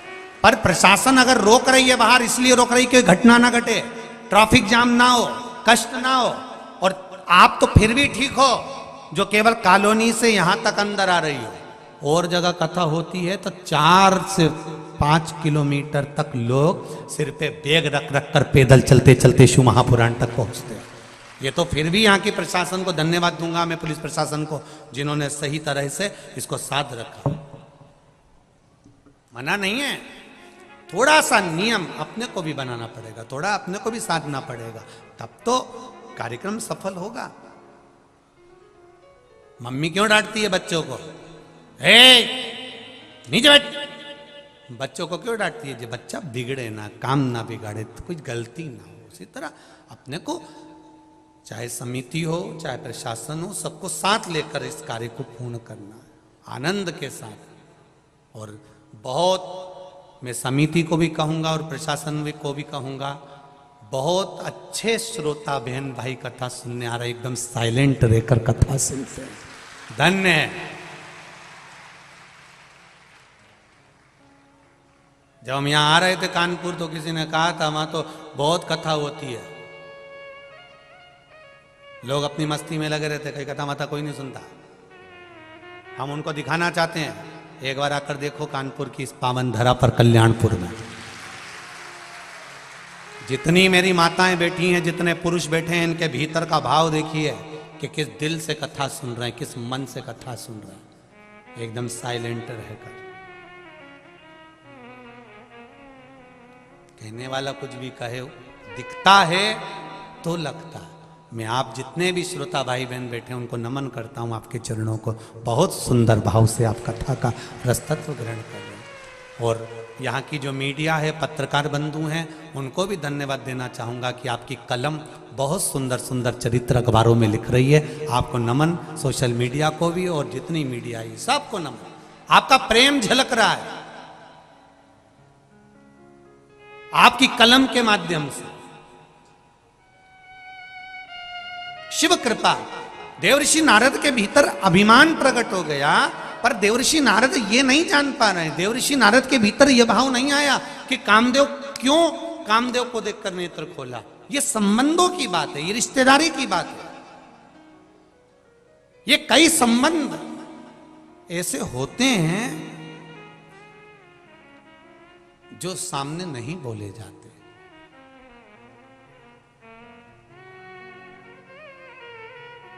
सगे भाई से भी लड़ाई हो जाती है ना, सगे भाई से भी अगर विवाद हो जाता है तो भी जब उसके घर में कोई कार्यक्रम होता है तो भाई के यहाँ पर भी दिल में उमंग तो उत्पन्न होती है कि मेरे भाई के यहाँ लड़की की शादी है, अच्छा काम है, उसका बेटी का ब्याह हो रहा है, भले नहीं जा रहा, भले नहीं पहुंच रहा, पर दिल में उमंगता तो है, उत्साह तो है, प्रेम तो है। अब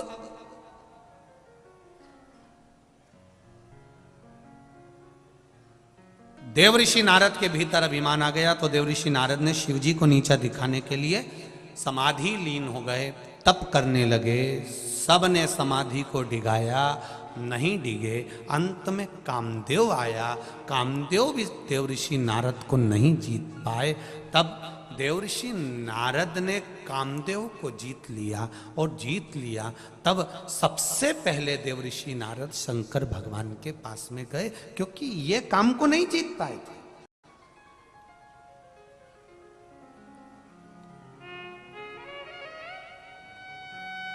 इन्होंने कामदेव को नहीं जीता था।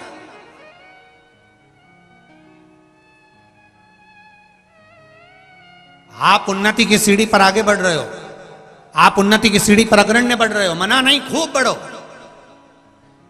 पर किसी को नीचा दिखाकर नहीं, किसी को अपशब्द बोलकर नहीं, किसी को ताने देकर नहीं।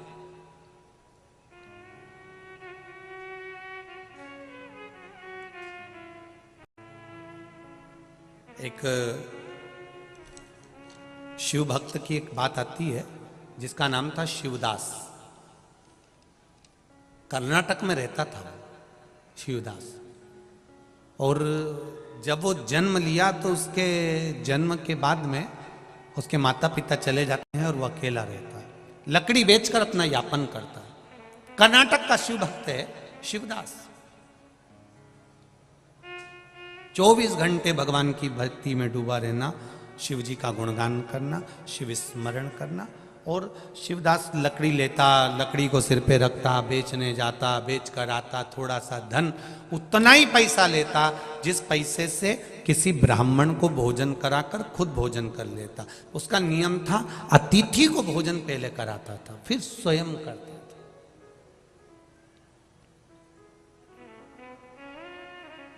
ये हमारे यहाँ की रीति रही है पहले से।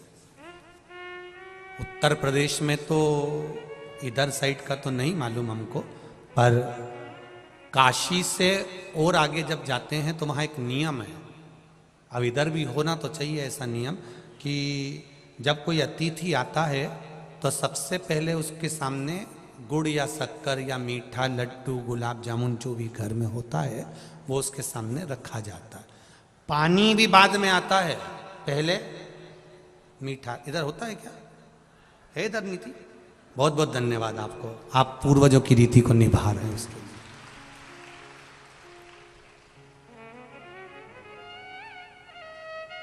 मिठाई पहले लाकर रखी जाती है, किसके सामने? जो अतिथि आया उसके सामने। और जरूरी नहीं है कि आप लड्डू रखिए, जरूरी नहीं है कि 56 भोग रखिए, जरूरी नहीं कि आप बहुत सारा पकवान रख दीजिए। जरूरी यह है कि जो आया है उसका मुख झूठा हो जाए, और जो लड्डू या शक्कर या गुड़ रखा है वो प्लेट झूठी हो जाए। प्लेट झूठी होने से क्या होगा? ये झूठी प्लेट जब हमारे अंदर जाएगी और अंदर पहुंचेगी तो अतिथि के मुख झूठे करने से ये झूठी प्लेट जब अंदर जाएगी तो हमारे घर का जो दरिद्रता है उसको बाहर ले जाएगी, इसलिए उस प्लेट को अंदर ले जाएगी।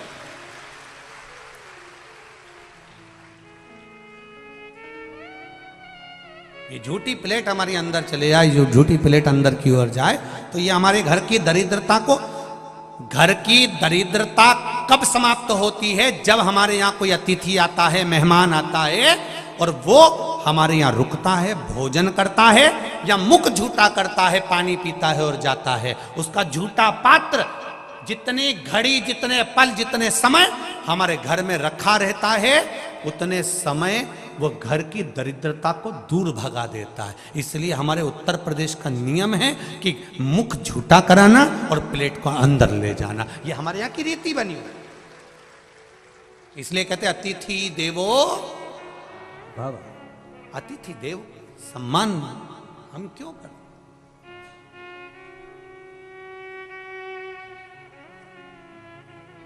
दरिद्रता को दूर भगाना। अब कितना अंतर है जरा ध्यान रखना। खुद के झूठे बर्तन 2 घंटे 4 घंटे तुम्हारे यहां पड़े हैं तो दरिद्रता प्रवेश कर रही है। जरा अच्छे से सुन लेना रे उत्तर प्रदेश वाले, कानपुर वालों, थोड़ा ध्यान लगाकर सुनना। और जितने लोग आस्था चैनल पर सुन रहे हैं, जितने फेसबुक यूट्यूब पर सुन रहे हैं, वो भी सुन लीजिएगा। खुद के झूठे बर्तन घर के अंदर 4 घंटा 5 घंटा पड़े हैं तो दरिद्रता को निमंत्रण दे रहे हैं, दरिद्रता को घर में बुला रहे हैं।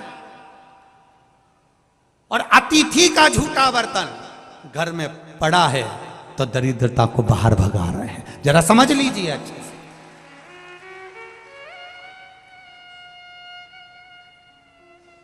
खुद का बर्तन, झूठा बर्तन जल्दी मांज देना चाहिए, जल्दी साफ करके रख देना चाहिए। बर्तन वाली नहीं भी आई ना, और बर्तन पड़ा हुआ है ना, बर्तन मांजने वाली नहीं आई है, तो घर की बहू बेटी का यह फर्ज बनता है कि झूठे बर्तन पर आधा बाल्टी पानी लेकर, 2 डब्बा पानी लेकर, 1 भगोनी पानी लेकर सारे झूठे बर्तन पर पानी छीट दो। पर झूठे बर्तन पर पानी होना जरूरी है। भले बर्तन वाली आएगी, वो 4 घंटे बाद आए, 8 घंटे बाद आए, वो बर्तन मांज देगी, पर उस बर्तन पर पानी पड़ जाना चाहिए। क्यों?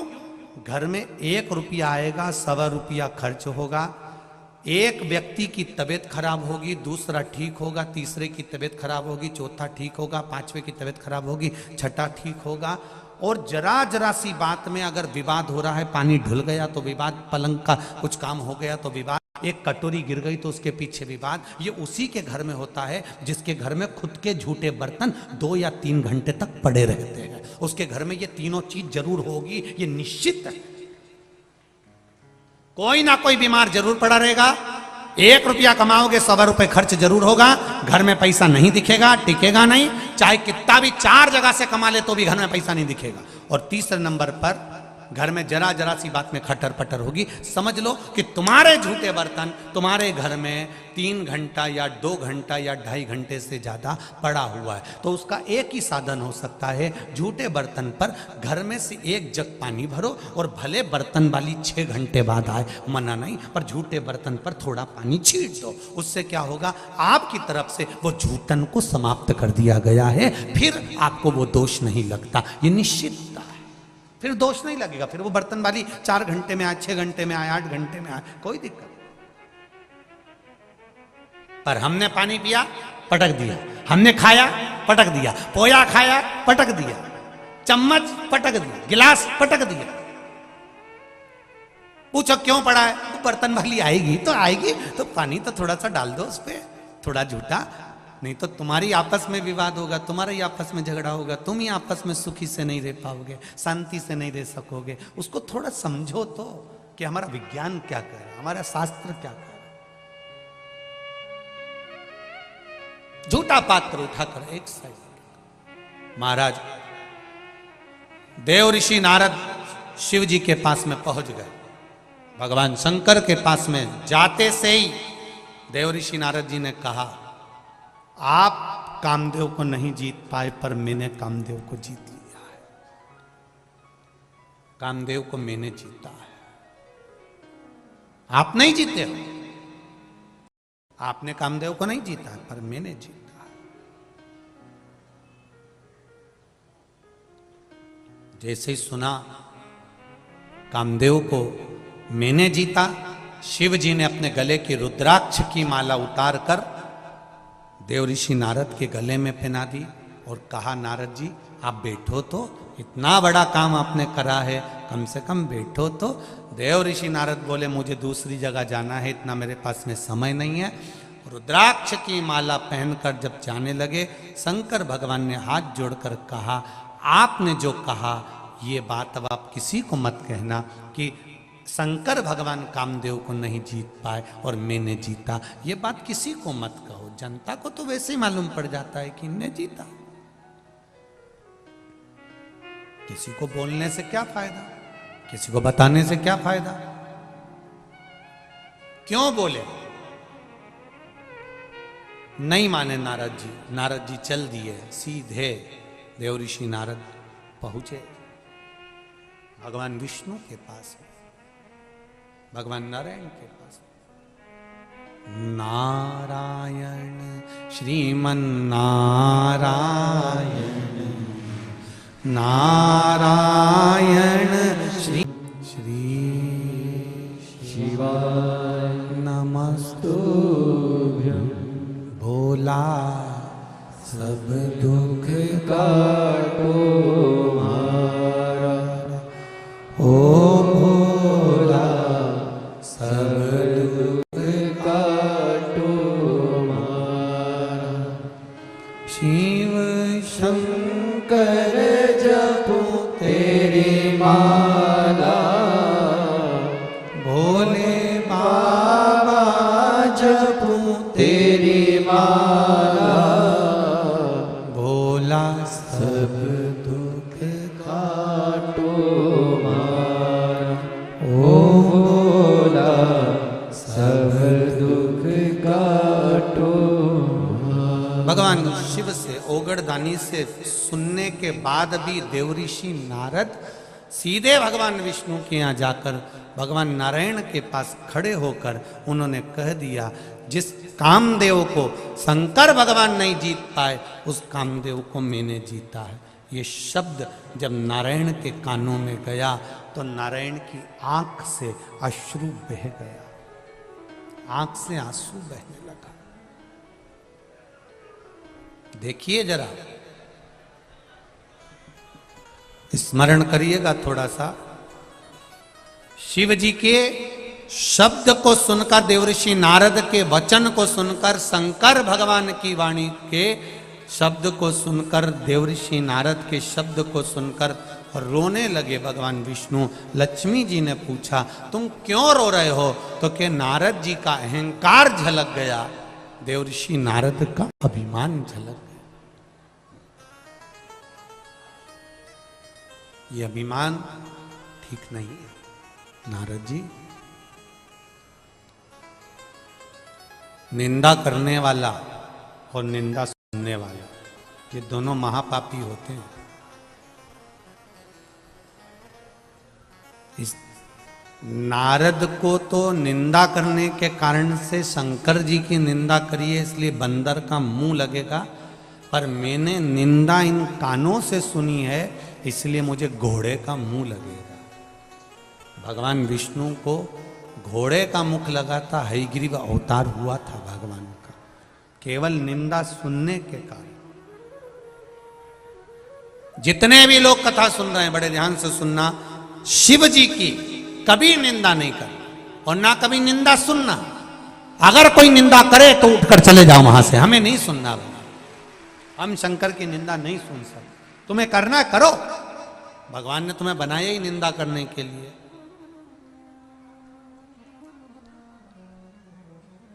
जब निंदा करने वाला निंदा करना नहीं छोड़ सकता तो अपन अपना काम कैसे छोड़ दो कि हम निंदा सुनते ही नहीं है, तो हम कैसे सुन ले? जब तू करना नहीं छोड़ रहा तो हम सुनना कैसे छोड़?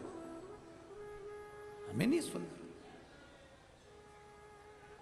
हम नहीं सुन सकते, हमें नहीं श्रवण करना।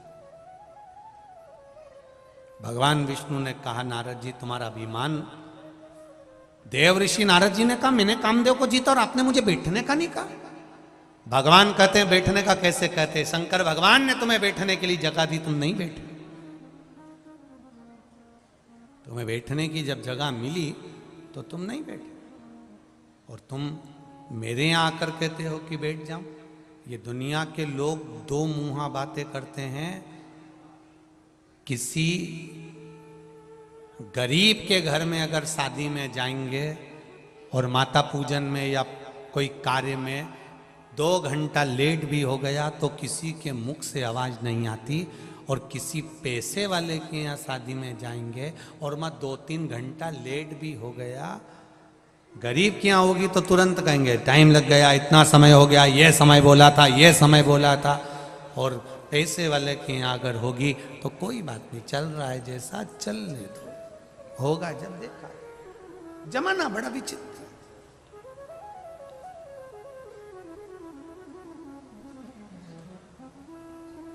धन के साथी हजारों हैं, जब धन ही नहीं तो जम के तो बोलो जरा, धन ही नहीं तो सुख के साथी हैं, जब सुख ही नहीं तो कोई नहीं। वाहवारी दुनिया मतलब की दुनिया में किसी का कोई। संसार केवल एक आप हैं तो ठीक है, आप दिख रहे हैं तो ठीक है, अन्यथा नहीं। देव ऋषि नारद तुम्हें भोगना पड़ेगा। देव ऋषि नारद गए, जाकर देव ऋषि नारद ने माया के चक्कर में फंसे, सुंदर कन्या का स्वयंवर में पहुंचे और खुद का मुख बंदर सा बन गया, क्रोध आ गया, भगवान नारायण को श्राप दिया। कोई बात नहीं, पर नारायण से पूछा कि मेरा बंदर का मुख बना तो बना क्यों? आखिर बंदर का चेहरा मेरा कैसे बन सकता? कारण क्या? बड़ी मुश्किल से 84 लाखवें नंबर की योनि है मनुष्य की योनि। 83,99,999 योनि काटने के बाद ये मानव का शरीर मिला है, इतनी सुंदर काया मिली है, तो इस काया को व्यर्थ मत जाने देना। मेरा बंदर का चेहरा कैसे लग गया बताओ? बंदर का चेहरा इसलिए लगा क्योंकि तुमने शिव की निंदा करी है। अब मुझे इस बंदर के चेहरे से मुक्ति कैसे मिलेगी? तो कहा चंद्रभागा नदी के तट पर जाइए और वहां जाकर शिवलिंग का निर्माण कर कर उसका पूजन करो। पूजन करने का जो फल मिलेगा वो आपको मुक्ति प्रदान कर देगा। और शिवलिंग की पूजन का भाव जागृत हुआ। चंद्रभागा नदी के तट पर जाकर बालू रेत का शिवलिंग बनाया। आप सबसे निवेदन है, कभी किसी पवित्र नदी में स्नान करने के लिए जाओ, किसी पवित्र नदी पर स्नान करने जाओ, दर्शन करने जाओ, तो निवेदन है वहां की रेत का, वहां की मिट्टी का, वहां की बालू का शिवलिंग का निर्माण कर कर कुछ नहीं तो वही नदी का जल 3 बार 5 बार चढ़ाकर ओम नमः शिवाय या नमः शिवाय या श्री शिवाय नमस्तुभ्यम कहकर, नहीं है कुछ भी तो भी भगवान को जल चढ़ाकर विसर्जन कर दीजिए। शिव उसको स्वीकार कर लेगा, मेरा वो घड़दानी स्वीकार कर लेगा।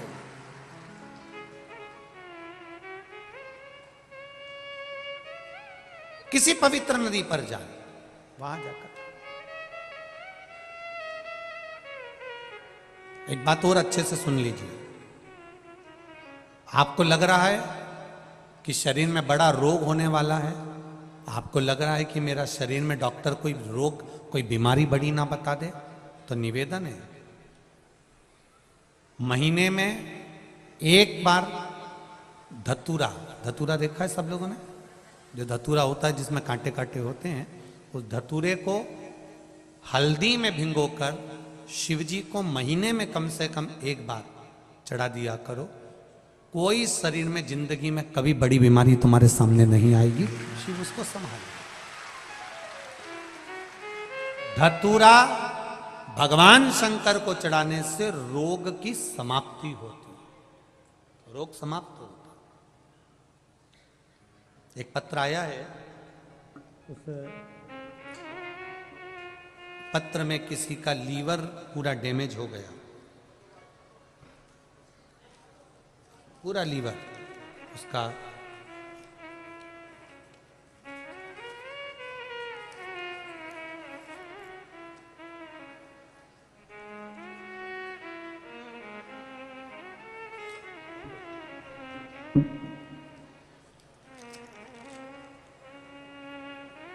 शंभु शरणे पड़े मांगू घड़ी रे घड़ी दुख काटो दया करे दर्शन आपो। गुरुजी, मैं शिल्पी पांडे, निवासी गल्ला मंडी कानपुर की रहने वाली हूँ। शिल्पी जी पांडे कहीं बैठी हो तो हाथ जरूर हिलाइएगा। शिल्पी पांडे जहाँ भी बैठी हो दोनों हाथ अवश्य हिलाएं। कहीं बैठी हैं? इस तरह से हाथ हिलाओ तो दिख जाओगी शिल्पी जी। अच्छा, पीछे हो क्या? ठीक है ठीक है। मैं शिल्पी जी पांडे गल्ला मंडी कानपुर की रहने वाली हूँ गुरुजी। मेरे मौसा जी की अचानक बहुत हालत खराब हो गई और उनको हॉस्पिटल में एडमिट करना पड़ा, जिससे जांच के बाद मुझे पता चला कि उनकी किडनी में इन्फेक्शन है। फिर उनको 2 हॉस्पिटल से जवाब हो गया। फिर गुरुजी तीसरे हॉस्पिटल मरियमपुर में ले गए, उन्हें आईसीयू में रखा गया और हम हर 2 दिन में डायलिसिस प्रारंभ हो गया। 2 दिन के अंदर अंदर उनको डायलिसिस होने लगा। डॉक्टर ने कह दिया अब इनको आप भले ले जाएंगे परंतु इनका डायलिसिस चलता रहेगा। फिर भी इनकी हालत नहीं सुधरी, डायलिसिस चलता रहा, हालत बिगड़ती जा रही थी। फिर कुछ भी मेरे पड़ोसी के पास कुबेरेश्वर धाम का रुद्राक्ष रखा हुआ था। हमारे पड़ोसी सीहोर गए थे, वहां से कुबेरेश्वर धाम का रुद्राक्ष लाए थे। उस रुद्राक्ष को हमने पानी में गलाया, शिवजी को चढ़ाया, उनसे मांगकर जल ले जाकर रोज आईसीयू के अंदर कुछ भी खिलाना ले जाना मना था। तब हम अपना रुमाल उस रुद्राक्ष के जल में गीला कर कर ले जाते थे और वो जल उनके होठ पर रुमाल फेर कर आ जाते थे। गुरुदेव बाबा की ऐसी कृपा हुई कि मेरे मौसा जी आईसीयू से भी बाहर हो गए और डायलिसिस भी बंद हो गया। शिव जी की कृपा इसको कहते हैं। मेरा नाम शिल्पी पांडे है, मैं निवासी गल्ला मंडी कानपुर की रहने वाली हूँ। एक लाइन बड़ी सुंदर शिल्पी जी आपने लिखी, बाबा तेरे ही भरोसे मेरा पूरा परिवार है, शिव की कृपा ऐसी होती है। ये शिल्पी पांडे का पत्र। बैठिए शिल्पी जी। श्री शिवाय नमस्तु। शिव कृपा, शंकर की उदारता, उसकी करुणा, उसकी दया। अब डायलिसिस भी नहीं चल रहा है।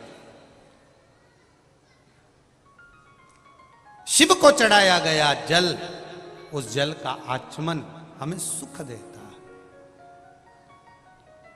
क्या देगा वो तो वो जानता है।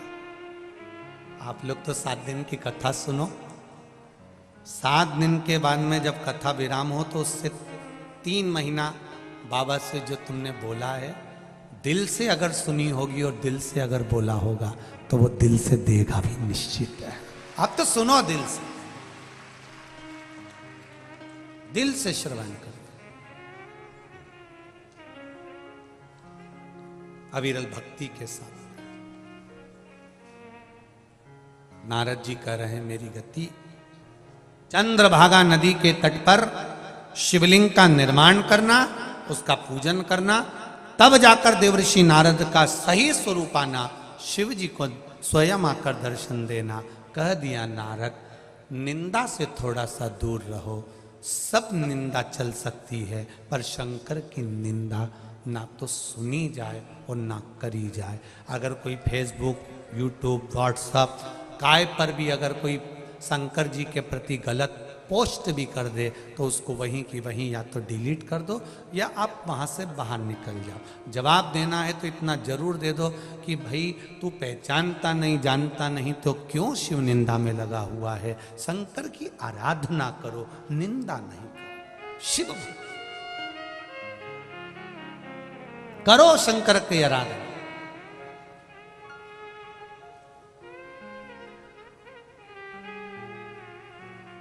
शिव आराधना में जो ये जितने पत्र हैं, कल के भी पत्र बहुत रखे हुए हैं, ये जितने पत्र हैं आपकी ही व्यासपीठ पर रहते हैं, यहीं रहते हैं, इनमें नंबर भी लिखे होते हैं। आप जाकर पता कर सकते हो कि शिव ने इनको कितनी कृपा करी होगी, कितनी दया करी होगी, कितनी करुणा करी होगी।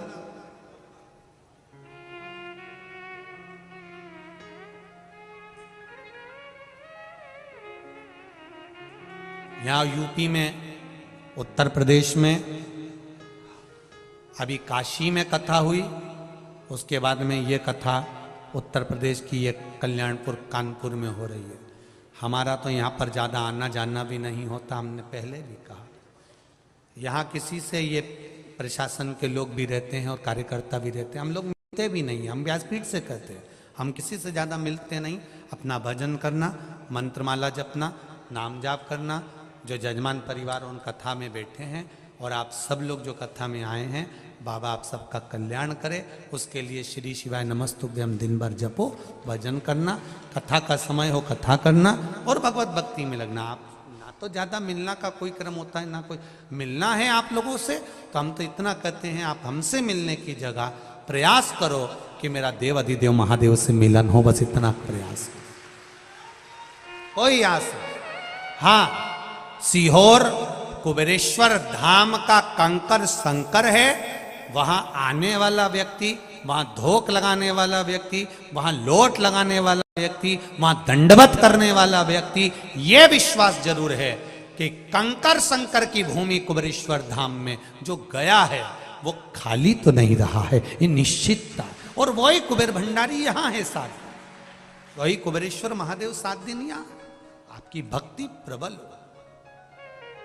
देव ऋषि नारद भगवती स्मरण में डूबे, ब्रह्मा विष्णु महेश की आराधना स्वयं देव ऋषि नारद ने कहा, शिवजी मैंने आपका अकेले का दर्शन करा तो मेरे नारायण और ब्रह्मा का भी दर्शन करना है। ब्रह्मा विष्णु महेश तीनों पधार रहे हैं, जोरदार ताली बजाकर स्वागत करें ब्रह्मा विष्णु महेश का। आज दूसरे दिन की कथा को यहाँ पर विराम की ओर लेंगे। कल कथा का तृतीय दिवस रहेगा। भाव भक्ति से कथा का रस तत्व ग्रहण करें। बहुत ज़्यादा संख्या में आप लोग आए हैं, अपने सिर पे पल्लू डाल के रखें, चेन, अंगूठी, मोबाइल, पर्स का ध्यान रखें। कोई भी सामग्री अगर आपकी खोती है तो ना समिति जवाब